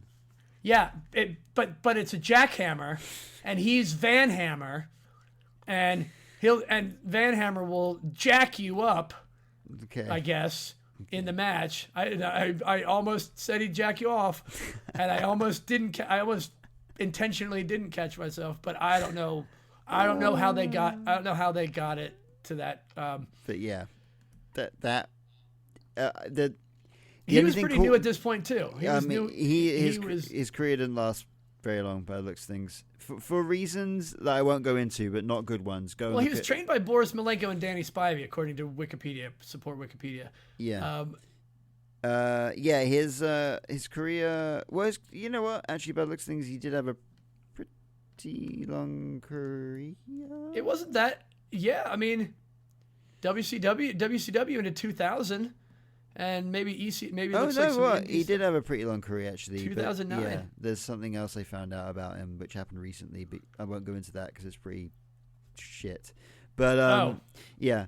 But yeah, it looks like that's a shame. Yeah, that's a shame. Yeah, there it is. You found it, didn't you? All right. Yeah. Oof. Oh yeah, damn. I don't really know anything of this guy, even though he seems to have had quite a long career. Nothing rings a bell about him whatsoever. Oh, well, the kid didn't die. He was okay. Okay, yeah. Okay, He that's okay. suffered. Oh, he suffered injuries, but he didn't die. He didn't kill it. He didn't kill a kid All on a right, bike. cool. He just hit and run. He just it was just a hit and run. Listen, it's on Wikipedia. It's obviously. I'm sure. And he pled guilty. Yes, as he well, pled guilty. I'm sure us bringing it up on our podcast that few people are listening to at the moment isn't going to do any irreparable damage. I just to didn't him want at to. this I point. didn't see that the kid did. I didn't want to bring up that. I didn't want to. This is what happens. It's what happens when you do research on the fly. Yeah, you know? exactly. Yeah. It's live research. Punks Talk Wrestling, and we live research some of these guys that we could have researched this while we were watching, but we were too busy watching the amazing minute and 13 seconds of Van Hammer defeating Doug Summers. Doug Summers. Who the fuck? Doug Summers looked really old in this match. Yeah, Doug Summers looked like I don't know much about Doug Summers, but he definitely looked like he was towards the end of his run.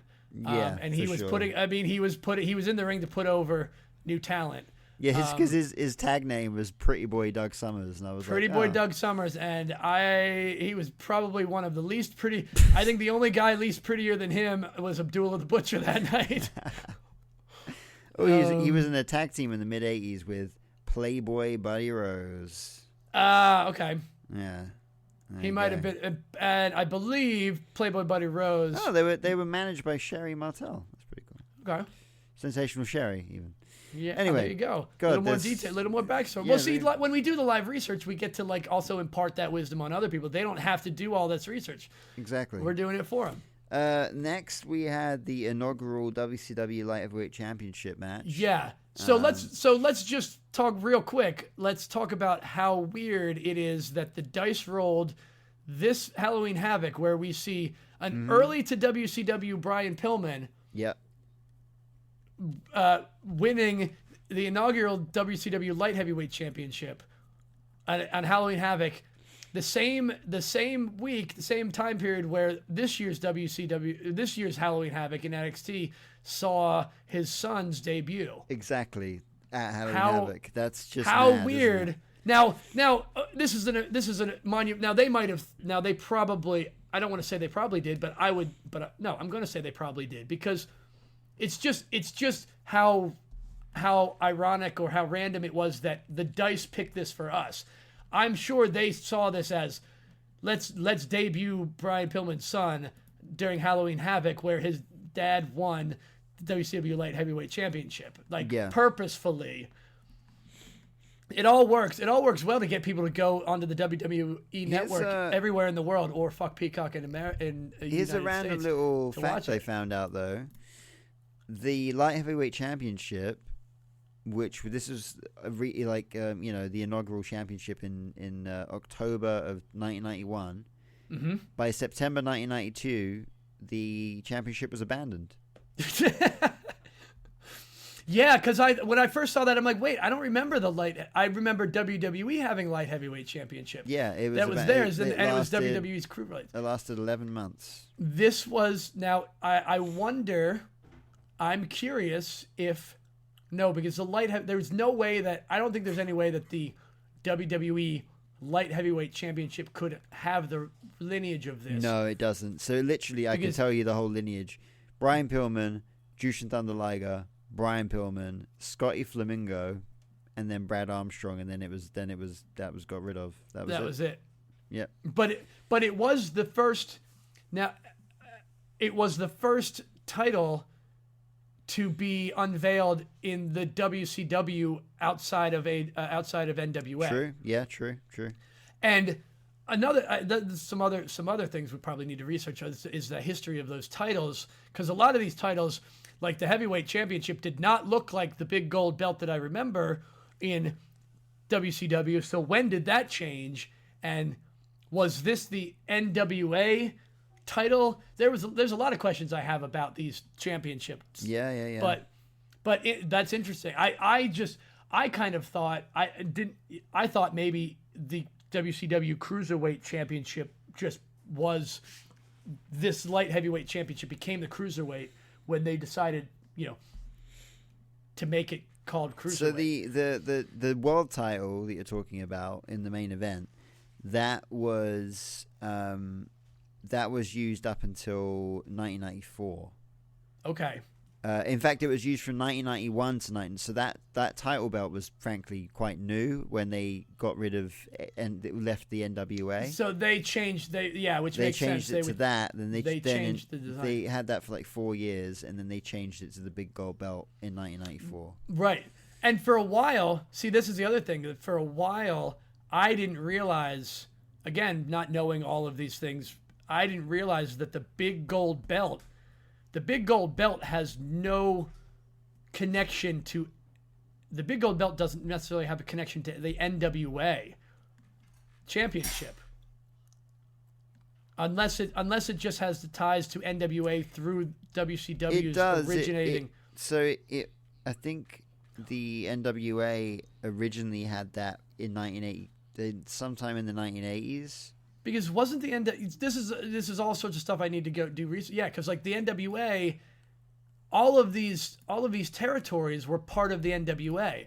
They all had their WCW within the NWA had their own title, but so did the NWA championship that we all know and love. We know now that SmackDown newly unveiled SmackDown general manager Nick Aldis. The one he held. Yeah. You're right. Yeah, which they obviously brought back at some point. But the big gold belt was introduced in 1986 to replace that one, which had been used since 1973. Okay. The 10 pounds of gold. That's what the 10 pounds of gold. Yeah. So the big gold belt was replaced that one in 1986. Oh, so that big gold belt design was an actual NWA an NWA championship, world champ, not just WCW. Yeah. See, this is where it gets confusing. Whereas, if all of these territories are within the NWA, then was there ever a NWA champion as a whole that was a champion of all of those territories, or is it just every champion in the territories was their champion and like it's some of the stuff that I still never really dug into and got with those territory eras back then. It'd be good. I'd like to research it at some point, but I just didn't know. Anyway, fucking light heavyweight championship match. Good up on Brian Pillman for an amazing match in 12 minutes and 45 seconds. Yeah, it was really good match. Really good against match. Ricky Morton. Which, let me just talk for a second. This is 1991. Ricky Morton. Yeah. Ricky Morton was born in 1956. He is 67 years old right now. He just beat, what's his name? He just became the GCW champion. What, really? Yeah, like just happened. It just happened. Like his Wikipedia page just hasn't even. I don't think his Wikipedia page is even updated. What? Yeah, he. It says it right in the. It says it in the. Why the fuck am I? He pinned Matt Cardona. He beat Matt Cardona. What the fuck? At whatever. When was that? Are you for real? I can't find this anywhere. Unless I'm looking, which is weird. It doesn't say it through. If you look on Wikipedia, the page doesn't say it at the top. But when I went to the page, when I was on Halloween Havoc and I hovered over his name, that's how I found out about it. Because the little preview clip. Let's look this up. Patreons and everybody alike is going to get a little bit of extra. Here's what it says when rolling over it. Ricky Morton, he is the current GCW television champion after pinning Matt Cardona at GCW Say You Will. Right, yeah. No, I can see that. It's right. It's in his bio, right at the start. Oh, there you go. Yeah. How crazy is that? But he's been. I mean, he's just one of those guys that refuses to stop. Yeah, clearly. Like, how the fuck are you still doing this at that level, dude? And it's.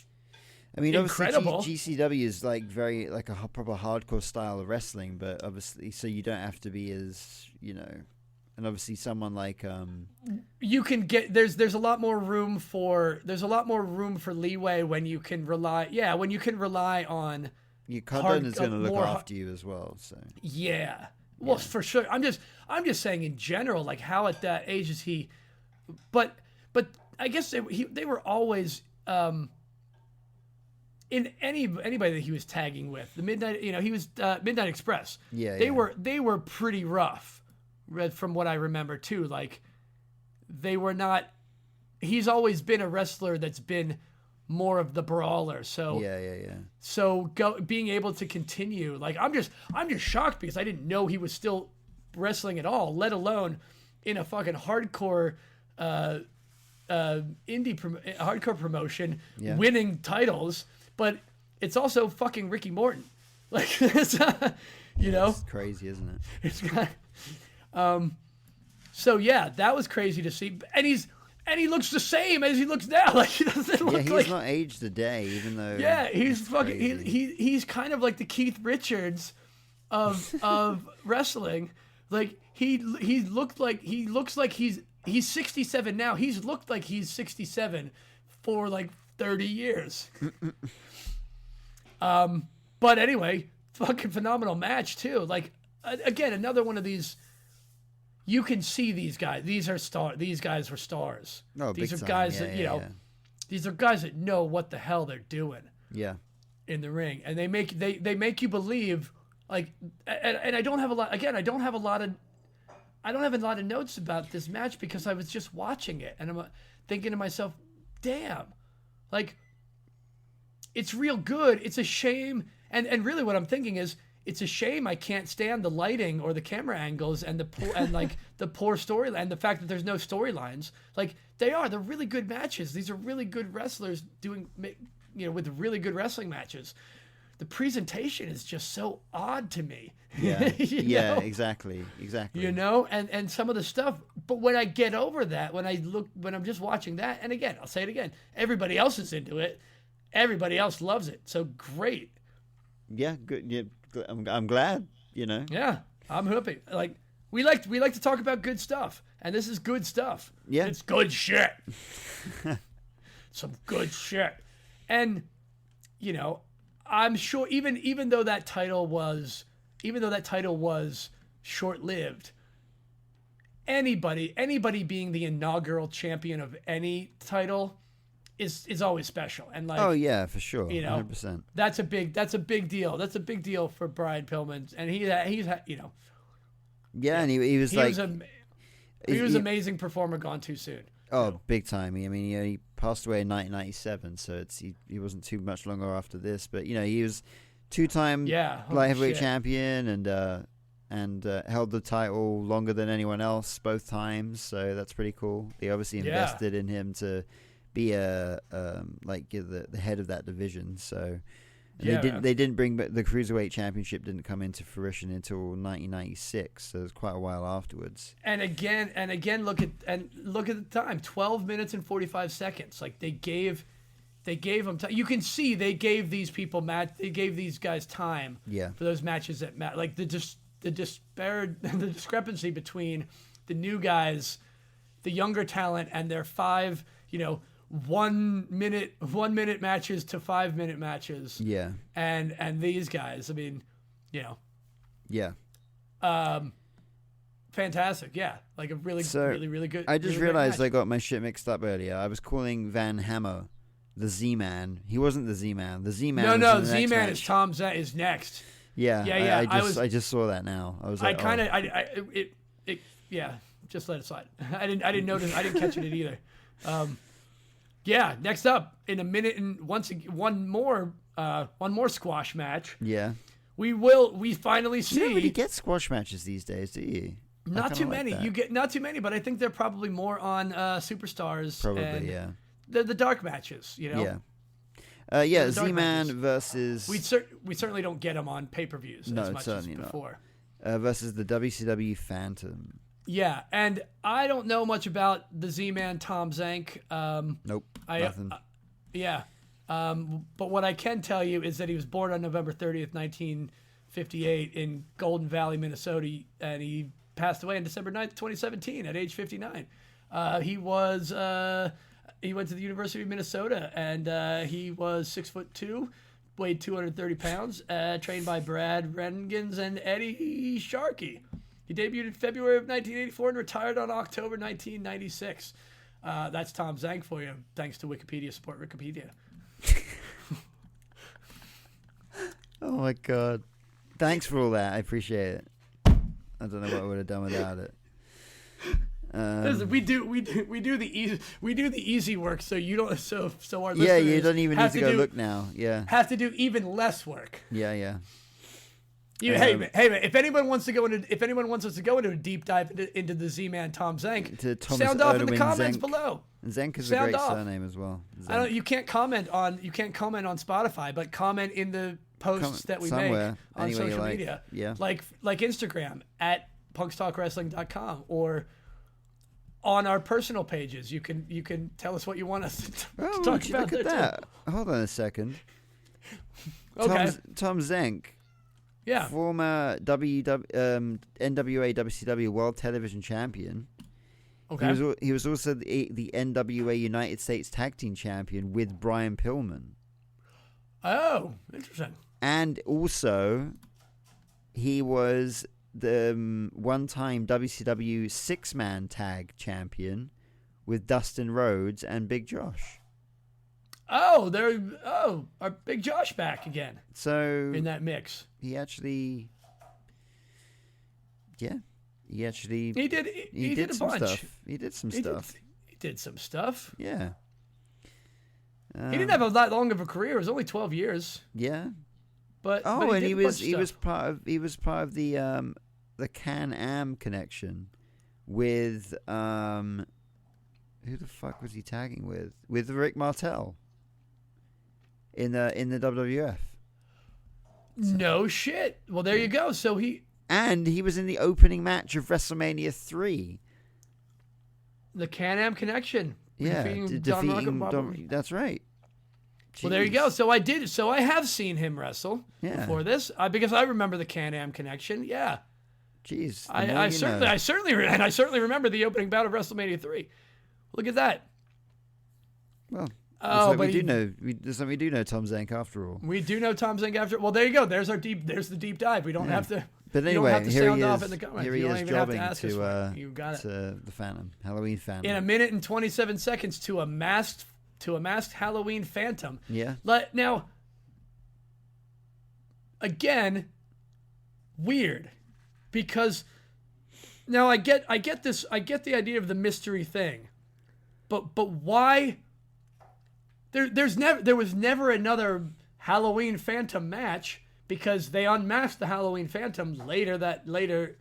Literally after the next match, yeah. Literally after the next match. So they had a masked guy come out to the Phantom of the Opera style creepy music. Yeah. It might have been Phantom of the Opera. It might have been in public, whatever it was. It might be public domain, so they could actually use it. That creepy music that everybody knows. That one, yeah. Why? Why not have could have been I'm curious why they went. But it's weird. They made it a mystery, but I don't know why they used either Tom Zenk for this or I don't know why Tom Zenk was used, but I think it was just the point of we've basically got Rick Rude from WWF. But why even have a match for it? Why? I guess. This is part of the buildup that we didn't see. What was the buildup to this? We'll find out. I guess part of it we'll find out later because we did see Paulie Dangerously come out with the unmasking. Exactly. So while I was watching it, I didn't know what the point of any of this was. Obviously, before I watched it, I clicked on it and looked and knew who the Halloween Phantom was. Yeah. But also watching it on TV, if you knew who he was, at a certain point when you see it on TV and Jim Ross definitively gives it away who it is, it's pretty easy to tell. By the mustache. Well, not only that, but at the end of the match, Tony by the finishing move. Yeah, he goes, "That was the Rude Awakening," and Jim Ross. There's only one. I've only seen. Yeah. I only see a handful. Well, you just gave it away. Cheers. Yeah. Thanks. Well, because that's something for the TV. Because I guess they're giving, again, they're giving you a hint. There was no internet, so how do you get people riled up? Yeah. To continue watching the show that they're already watching. Yeah. But like, I guess that's part of it. Like, you don't know. There's no internet to tell you who these people, they might and might not be. There's no internet to tell you that there's contracts are over or this or that or whatever. So it's interesting, but it's interesting to see how they portray in this environment, and it's a gimmick. It's a gimmick show. Everything's creepy gimmick. So if they used, I guess I'm working myself into the shoot here, is that, or I'm shooting myself into the work, one or the other. They had to use a creepy thing because it's Halloween. They wanted to debut him. They wanted to progress the storyline, which we'll get to, and they just gave him a reason for people to wait. That masked guy that just beat the Z-Man in 90 seconds did a move by a wrestler that I know. Yeah. And that's what he did in 1 minute and 27 seconds. He beat Tom Zenk with a move by a wrestler that people know. They would know by the name The Rude Awakening. And just like Jim Ross said. I think we talked more about this match. We talked more about this match than the length of the match, for sure. Yeah, for sure, definitely. Yeah. We'll come back to the Phantom in a second. Up next, because up next we got a great tag team match by two great freaking tag teams. Yeah. Now, the Patriots, Todd Champion and Firebreaker Chip, I was way less familiar. Was not familiar with at all. Nor did I know that there was a television tag team championship. Which they were. So this was a champion versus champion match, which I love always. But only for the World Tag Team Championships, right? It was only the World Tag Team Championship was on the line. Yeah. I am disappointed that the Wikipedia page doesn't specifically say that the Patriots were WCW TV tag champions in this. No, they weren't they the NWA World Tag Team Champions? Well, the United States World Tag Team Champions?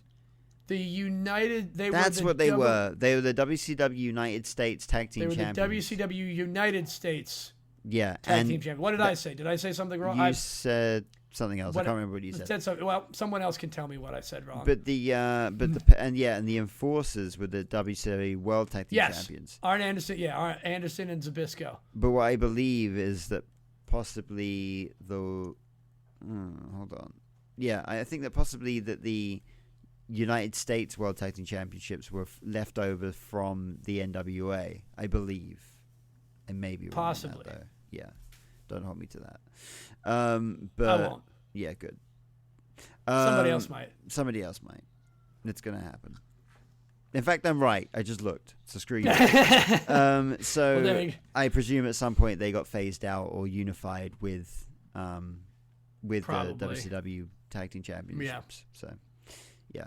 So, yeah, this was a really good match. Like, I mean, freaking the Enforcers are absolute badasses. So, yeah. What else do you want, really? The one thing I might note, one of the things that I did note during this, other than once again, I mean, of course, this is a solid match. It's Arn Anderson and Larry Zbyszko. They're phenomenal performers. Like, those are guys, those are guys that, even though I don't know their catalogs and all of their history, like, I know who those guys were, and I know they're badass and they're great. Like, they were stars. Yeah. And they looked like stars. They acted like stars.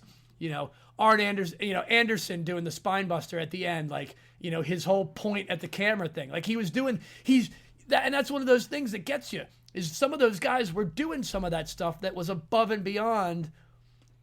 They were looking right at the camera and saying stuff like they were doing these little things that, I mean, now most wrestlers kind of, it's just part of, and they take for granted of, like, make sure you know where the camera is, and when you hit your thing, like, do the thing, Yeah, they get it. They were more aware. They was way more aware of the things happening around them that weren't them wrestling their opponent. Yeah, exactly. You know, and that is entertaining to me.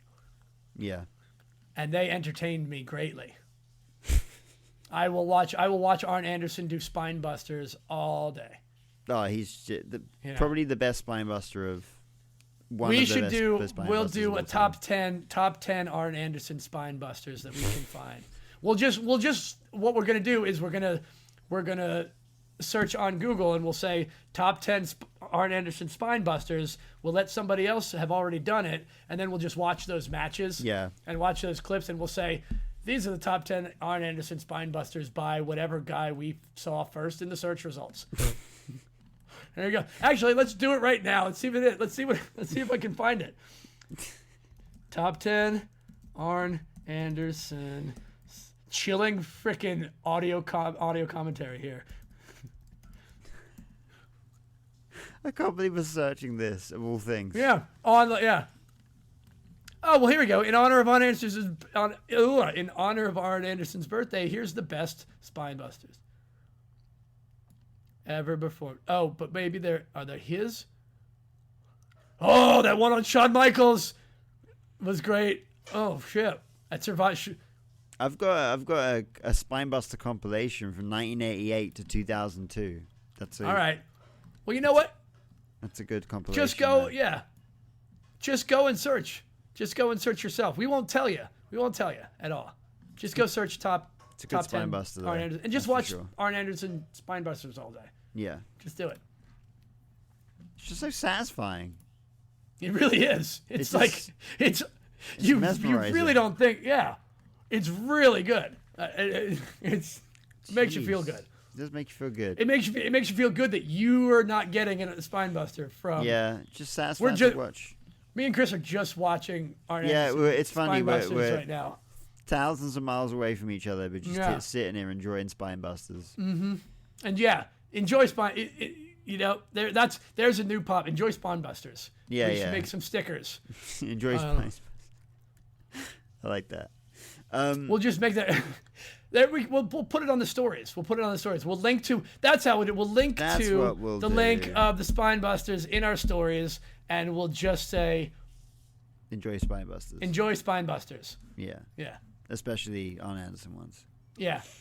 Anyway, in case we didn't say it, they beat the Patriots to retain the WCW World Tag Team Championship in 9 minutes and 51 seconds. That's right. Boom, boom, boom. Next, we had the Phantom reveal. Now we have Paulie Dangerously with Medusa storming the ramp. I call it basically storming the ramp. Yeah, I love why they didn't do this in the ring. I don't know why they did it on the ramp and not in the ring. Unsure. Yep, unsure. They could have, but they did, and that's weird to me. But okay. Maybe they were setting some other stuff up around ring that they didn't want to put on camera. I don't know. Have you ever noticed that during the 80s and early 90s, Paul Heyman had the really large phone?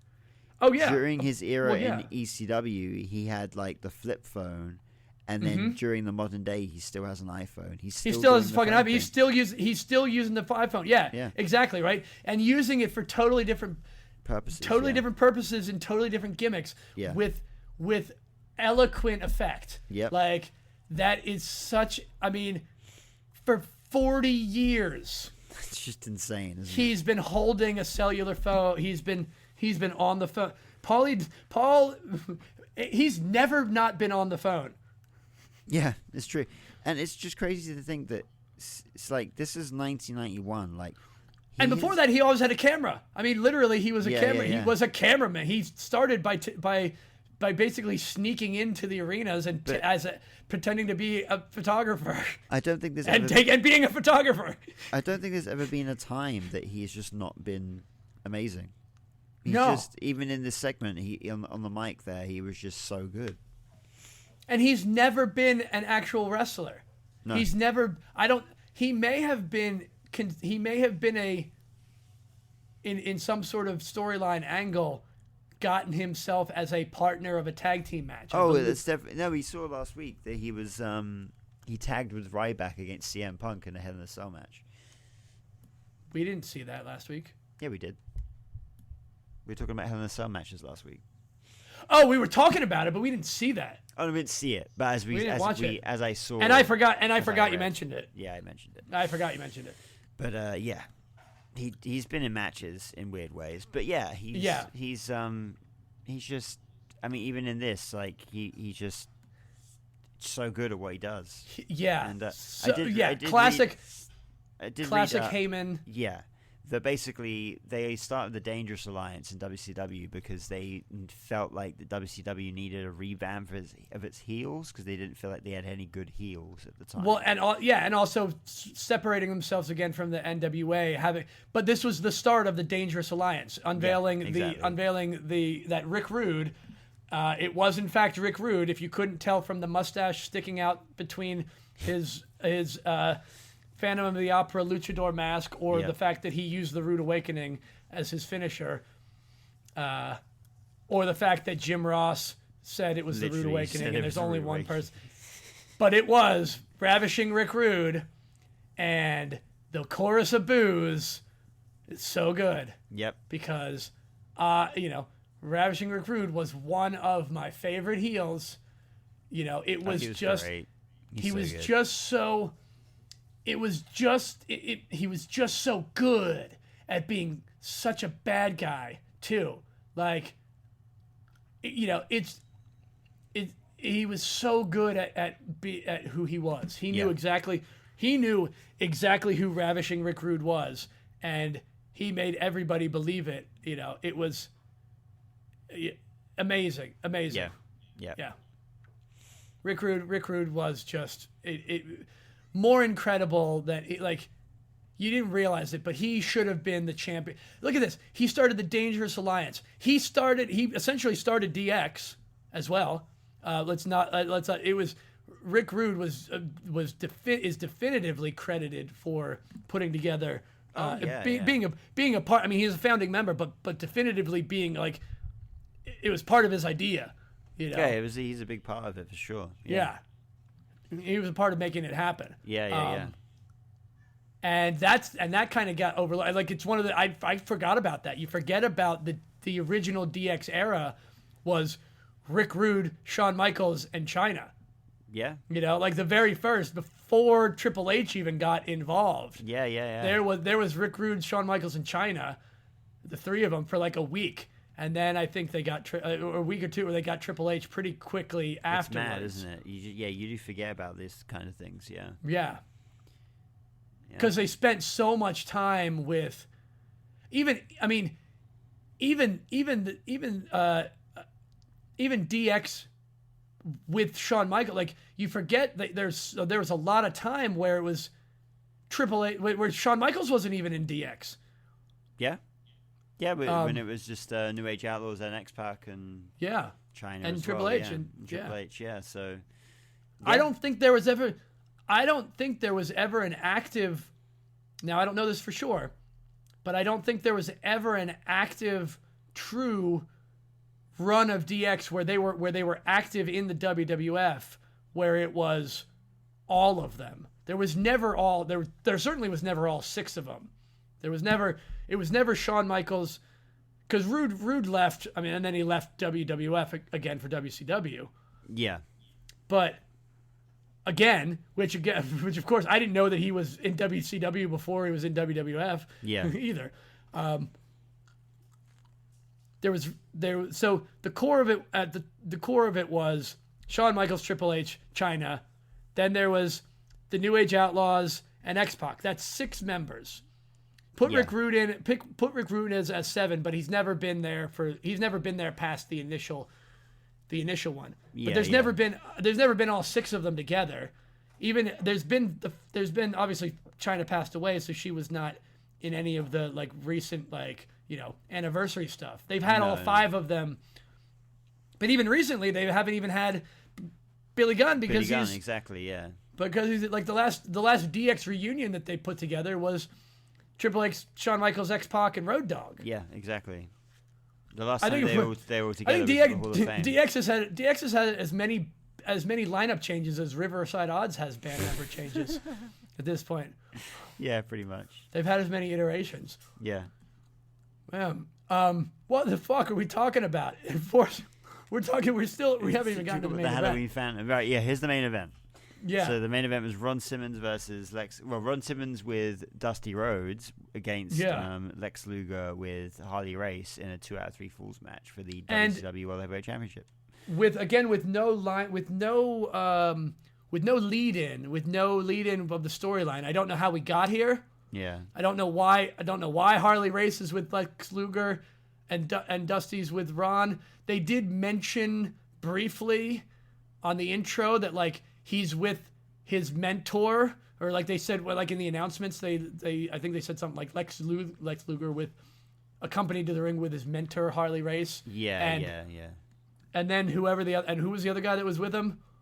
D.L. Hughes, I think was. Oh, like, yeah. Oh, for whatever reason. I can't remember his freaking name. But yeah, but then he just got sent to the back like immediately. He was just with him. Like I think he was just hanging with Lex Luger. He might have been like Lex Luger's like heavy or something. Heavy guy. Yeah. Mr. Hughes, that's his name. Mr. Hughes, yeah. Yeah.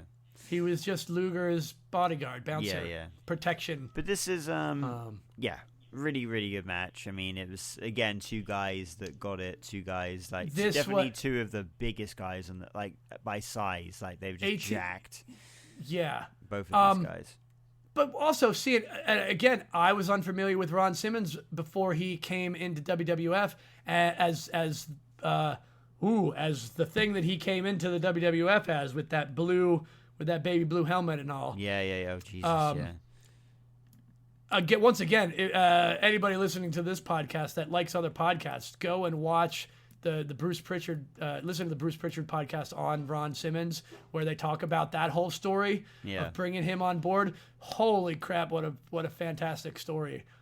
And apparently he was all into it. Like he was 100% on board with it. It wasn't like, because I remember hearing later on when you started hearing about stuff of like, oh yeah, that crappy gimmick that they gave him before. And like, I had no idea the legacy of the wrestling legacy and the things that Ron Simmons had done in other promotions before WWE. Again, I just didn't know this shit. So getting to see him in a match like this was, I guess it kind of in his prime, right? This was his. I'd definitely say so. Yeah, I mean, he's in a championship match. He's in a title match. Yeah, but he did win the world championship at one point. Yeah, and I think did he become the first African American champion of that? The first ever ever. Black, African American world champion. Yeah, ever. Yeah. Yeah. But again, what a story the match was. Yeah, They actually had the lead up. They had a video package of him training and going back to his alma mater. What was it, Minnesota State? I think it was whatever. Whatever it was what it was.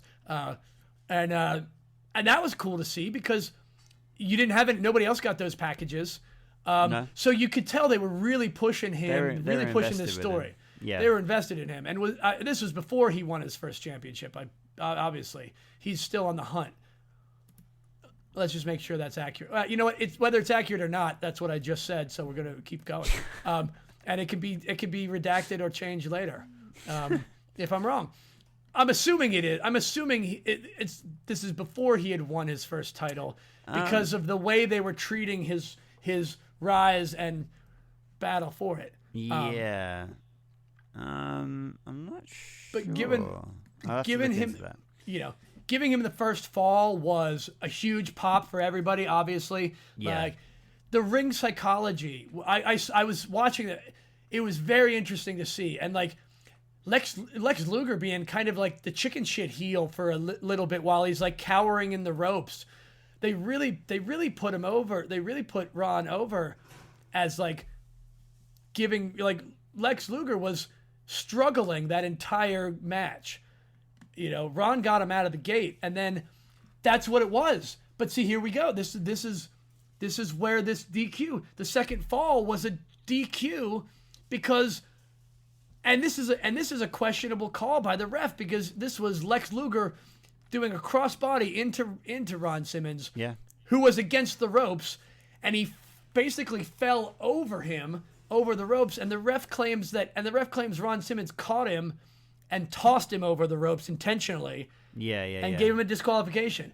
So So interesting. So isn't it interesting how I got to give them credit whether they did this intentionally. If they did it intentionally, I'll give them credit. But I'm probably guessing they didn't do it intentionally, and because it's just a rule. They mentioned the over the top thing in the title match with Dustin Rhodes and Steve Austin. Oh right, yeah, exactly, yeah. They referenced the over the top thing in the disqualification, and there it is later in the night. So what they're saying basically is if Harley Race hadn't have grabbed onto Simmons, if they had both gone over the top rope, no one would have got disqualified. Right, but Harley Race grabbed the tights of Ron Simmons to keep him on the ground. Yeah, this was a strategic move to try to get him disqualified, which I thought was very smart. Like, of course, the heel's using the rules to win. But the ref didn't. But again, where was the referee camera at? He didn't see Harley Race pulling the tights of him. So what good was it? Yeah. But it's still sketchy and still questionable, because even though Ron didn't go over, how you said it was an offensive move, that this is where I would be real questionable. And it was an offensive move that Lex Luger did. Yeah. So it can't be. It's just like when you want to, if you're going to throw someone in, like if it's an offensive move that you're doing, it's on Lex Luger. The fact that he went over was Lex's fault, not Ron's fault. Yeah. If Ron didn't even try to catch him and just ducked. Yeah. That's the thing. If Ron Simmons would have ducked, Lex Luger would have just thrown himself over the top rope. Yeah, exactly. So that's a real shady ref call, which is great for the storyline. Yeah, yeah. That would have made my grandfather so mad, because watching wrestling with my grandpa was like, he would get so mad at refs not seeing shit. He always used to say, I know this is completely side, but he always said that there should have been two refs. There should be a ref outside the ring to catch all the bad guys doing all the bad stuff. And to see all this stuff that this other ref obviously wouldn't be heels, so the heels couldn't be. Yeah, they would make it much more difficult for them. Exactly. But they have done those. I mean, but there have been times where they've done weird stipulations with other additional referees. Oh, they have. There have been matches, and we'll get to those matches someday in a future podcast when a dice roll lands us on a pay per view that shows up. Yeah, but right now we're still in this 2 out of 3 falls match. We get the weird rule. Yeah. Now we're back to next apiece. fall for the win. Yeah. And which was, how did the match? Oh, the match ended with a weird power driver, but it was they tried to play it off that it was like on his shoulder that he injured earlier in the night from the ring post. So so it was almost and so it kind of gave you the dusty finish a little bit too, even with the clean win. It was kind of a sloppy clean win. And I did just look. He won the WCW title in August of the next year. There it is. Yeah. So I was right. A little while later, he did. I was right as I always am, except when I'm not, and I still am until someone says otherwise, and then I just ignore them if I want to. Yeah. Yeah. Always right. You've never been always right, except when I'm not right, and then I still am. Yeah, exactly. I might not be always right, but I'm never wrong. Let's put it that. Let's go with that one. I'll go with that one. I like that that's one. a good one. I think you should. That's a little good one. I'll stick with that one. Yeah. Not always right, but never wrong. And that's Halloween Havoc. And that's pretty much it, because the match ended and like there wasn't a whole lot of aftermath. No, you just had JR and Schiavone kind of recapping the night, and then that was it. Recap it, and they promoted the next pay per view. Yeah, Starrcade. Yeah. But holy shit, yeah, man, it was a great, like, looking back at it for what it was. A lot of great matches, a lot of what the fucks, a lot of getting to see some guys that you never, really thought about in a while. And our first non WWE, although we mentioned all these guys who were in WWE. Yeah. How many of these guys? I wonder how many of these guys were never in WWE at any time. We yeah, know it's a good Sting. question. I know that I feel like a lot of them, and most of them were, to be honest with you. But it was let's just check. Was Abdullah the Butcher ever in WWE? I don't know that Abdullah the Butcher has ever been in WWE. I don't think he has, if I'm honest. I don't believe. Yeah, I don't believe he ever was World Wrestling Council, World WWE. Oh no, just the Hall of Fame. Just the Hall of Fame. Okay. Yeah. Yeah, Abdullah the Butcher has never appeared in a WWE ring. That doesn't surprise me though, in a way. No, because he was a different kind of character for sure. Yeah. Well, we know what Big Josh did. PN News, I believe, wrestled for WWF. Maybe at a point. Nope, he didn't. So, and I don't think Creature 1 or Creature 2 did. Hard to tell. Well, anyway, by the way, we don't need to go through all these guys. That's really unimportant.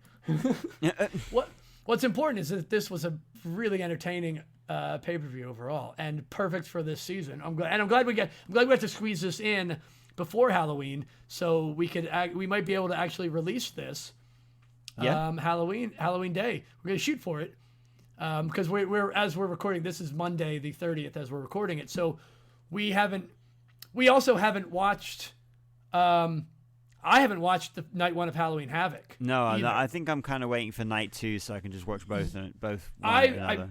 I might watch it. Well, I can't watch Halloween Havoc live tomorrow anyway because I never can watch WWE live because of my Hulu. I have the cheap ass Hulu edition where I get the 90-minute cut a day later. Which is interesting because then I just go to What Culture Wrestling afterwards and listen to Simon Miller's recap of anything that I missed from my cut. Shout out to What Culture Wrestling and Simon Miller.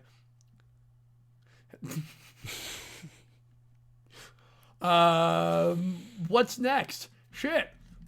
Next week we've got Crown Jewel. Crown Jewel's this Sunday coming. Yeah, this Crown Saturday Jewel, coming. Sorry. Oh yeah, Crown Jewel is this Saturday. I potentially can watch that live. We do not have a show.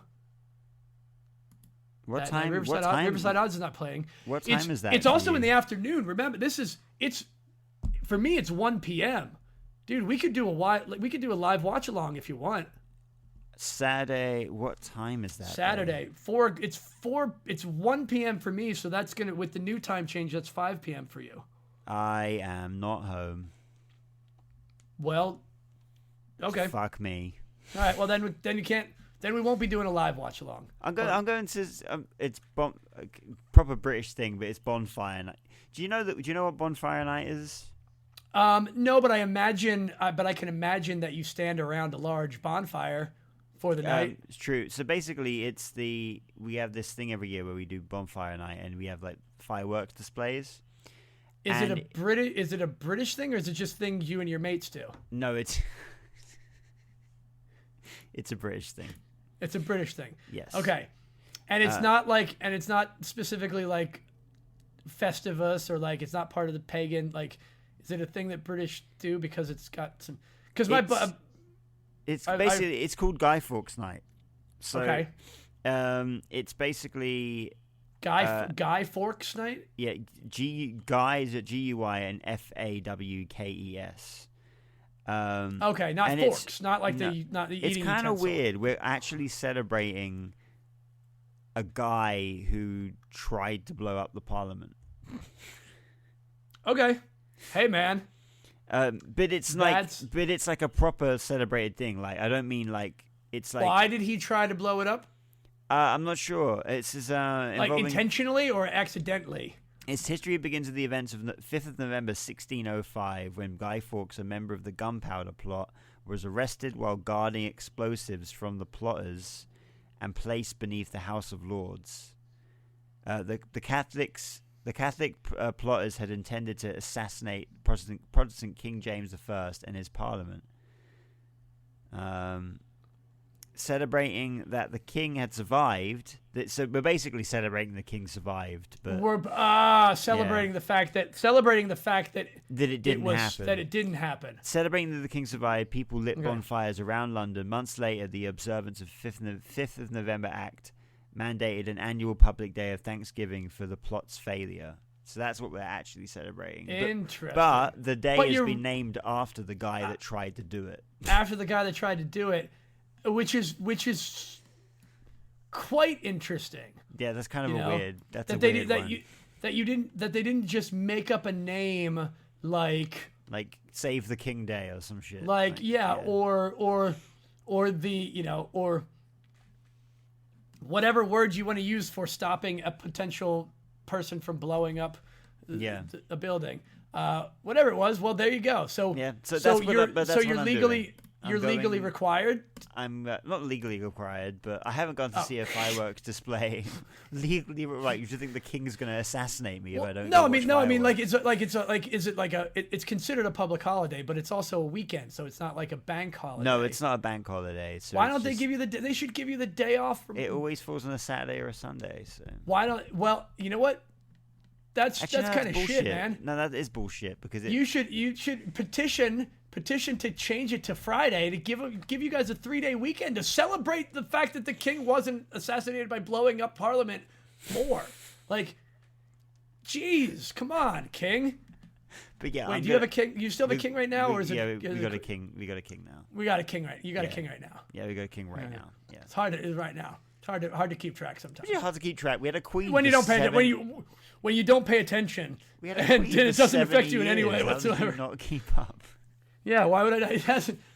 It hasn't changed. That's true. It hasn't changed in quite a long time. Yeah, she's the longest monarch of all time. So she's the longest. She's like the Roman Reigns. Wait, for real? Yeah, she's like the longest reign. She's like the Roman Reigns of the royal family. But of all time, like historical. Then she's the Bruno Sammartino of the royal family. She's the Bruno. Yeah, she'd be the Bruno Sammartino. Yeah. But is she the longest? Is she the longest recording?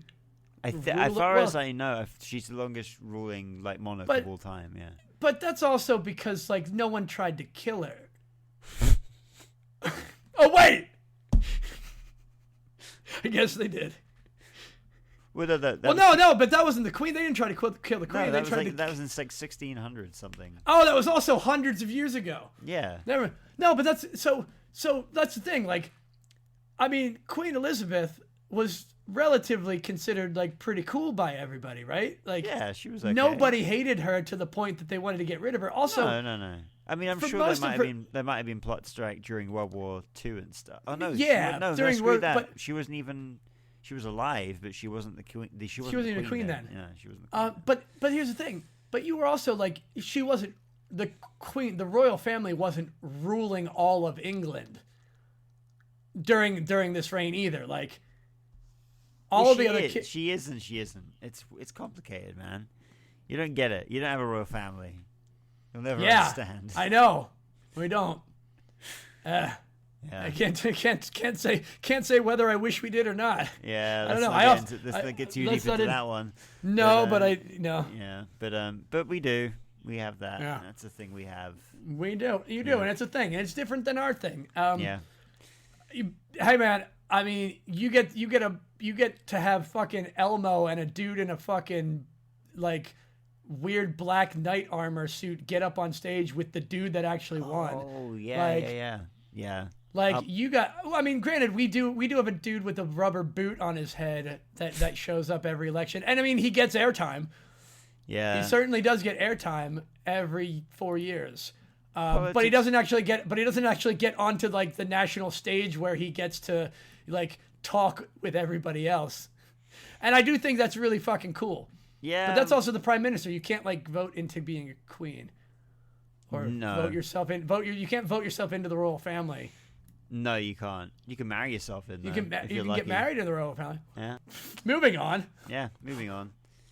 What the fuck are we? What the fuck are we not talking about? That was the worst tangent. I think. Where did we even stop? We ended the paper. We ended the pay-per-view. We were talking about next paper. Oh, we were talking about Crown Jewel. Crown Jewel. That's where we were at. Yeah, can't do live. Crown Jewel's this weekend. Can't watch it live. Watching some fireworks. You're gonna be watching some fireworks. Battersea Park. Right. Battersea. Can you say wait, Battersea wait. for me? What time is that? What time does that actually go down?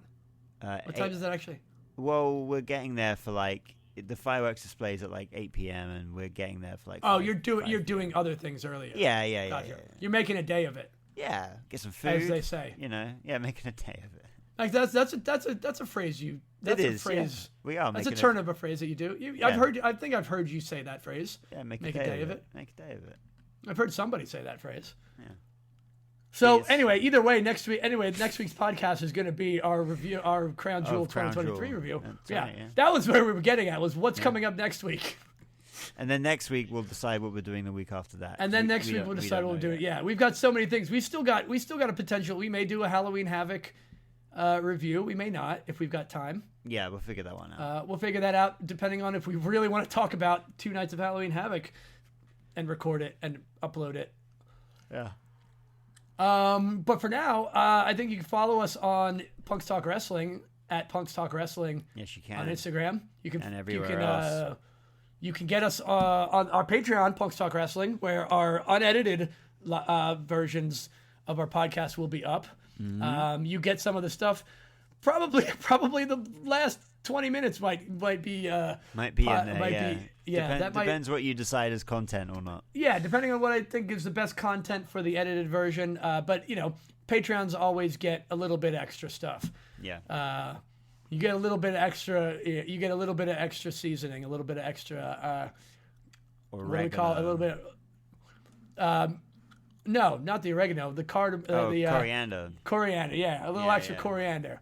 Yeah. Yeah, the coriander. Yeah, Patreon. Get the Patreon for the coriander of this podcast. Oh man, coriander is the official spice of Punks Talk Wrestling. When we have tiers on our Patreon. We'll get the coriander tier. That's right, and then we can have the oregano tier and everything like that. Yeah, the oregano tier. Yeah, the oregano tier, the coriander tier. Yeah. But right now we only have one tier. It's $2. It's a $2 tier, and you get some stuff. And anybody that gets the $2 tier gets to tell us what they want, and then we'll do it. I mean, what they want us to talk about on the podcast, not like, hey man, come mow my lawn. I'm like, no. Although, if you've got one of those we will if you want to pay me. If you got one of those ones that you can sit in as a British guy, I've never done that before, so I'll happily mow your lawn. That's true. You would pleasantly mow. And you know what's great is you're going to be over here in April. Yeah. It will be time. Prime lawn. It will be prime. There will be. It's early. Yeah. Winter will be over. The first mow usually comes around that time. Oh man, I'm so excited. You might be in for a treat, my friend. I can come finally WrestleMania. ride the mower of lawns. Yeah, I'm gonna get you your own lawnmower riding championship title for that. For your inaugural lawnmower riding champion. I can't wait. Just like Brian Pillman's inaugural. It'll only last for 11 months, though. For 11 months, yeah. It'll only last for that year. Yeah, that 1 year. You can take it back to England with you. They'll be like, what's that even mean? It's like, you gotta go to America, mow R.W. Hellborn's lawn, and do a better job than me, and then you'll be the champion. And that's it. God. I can't wait. I can't wait, too. Also, it just turned midnight over here in the UK, so happy Halloween. Oh, happy Halloween! Happy Halloween, podcast listeners.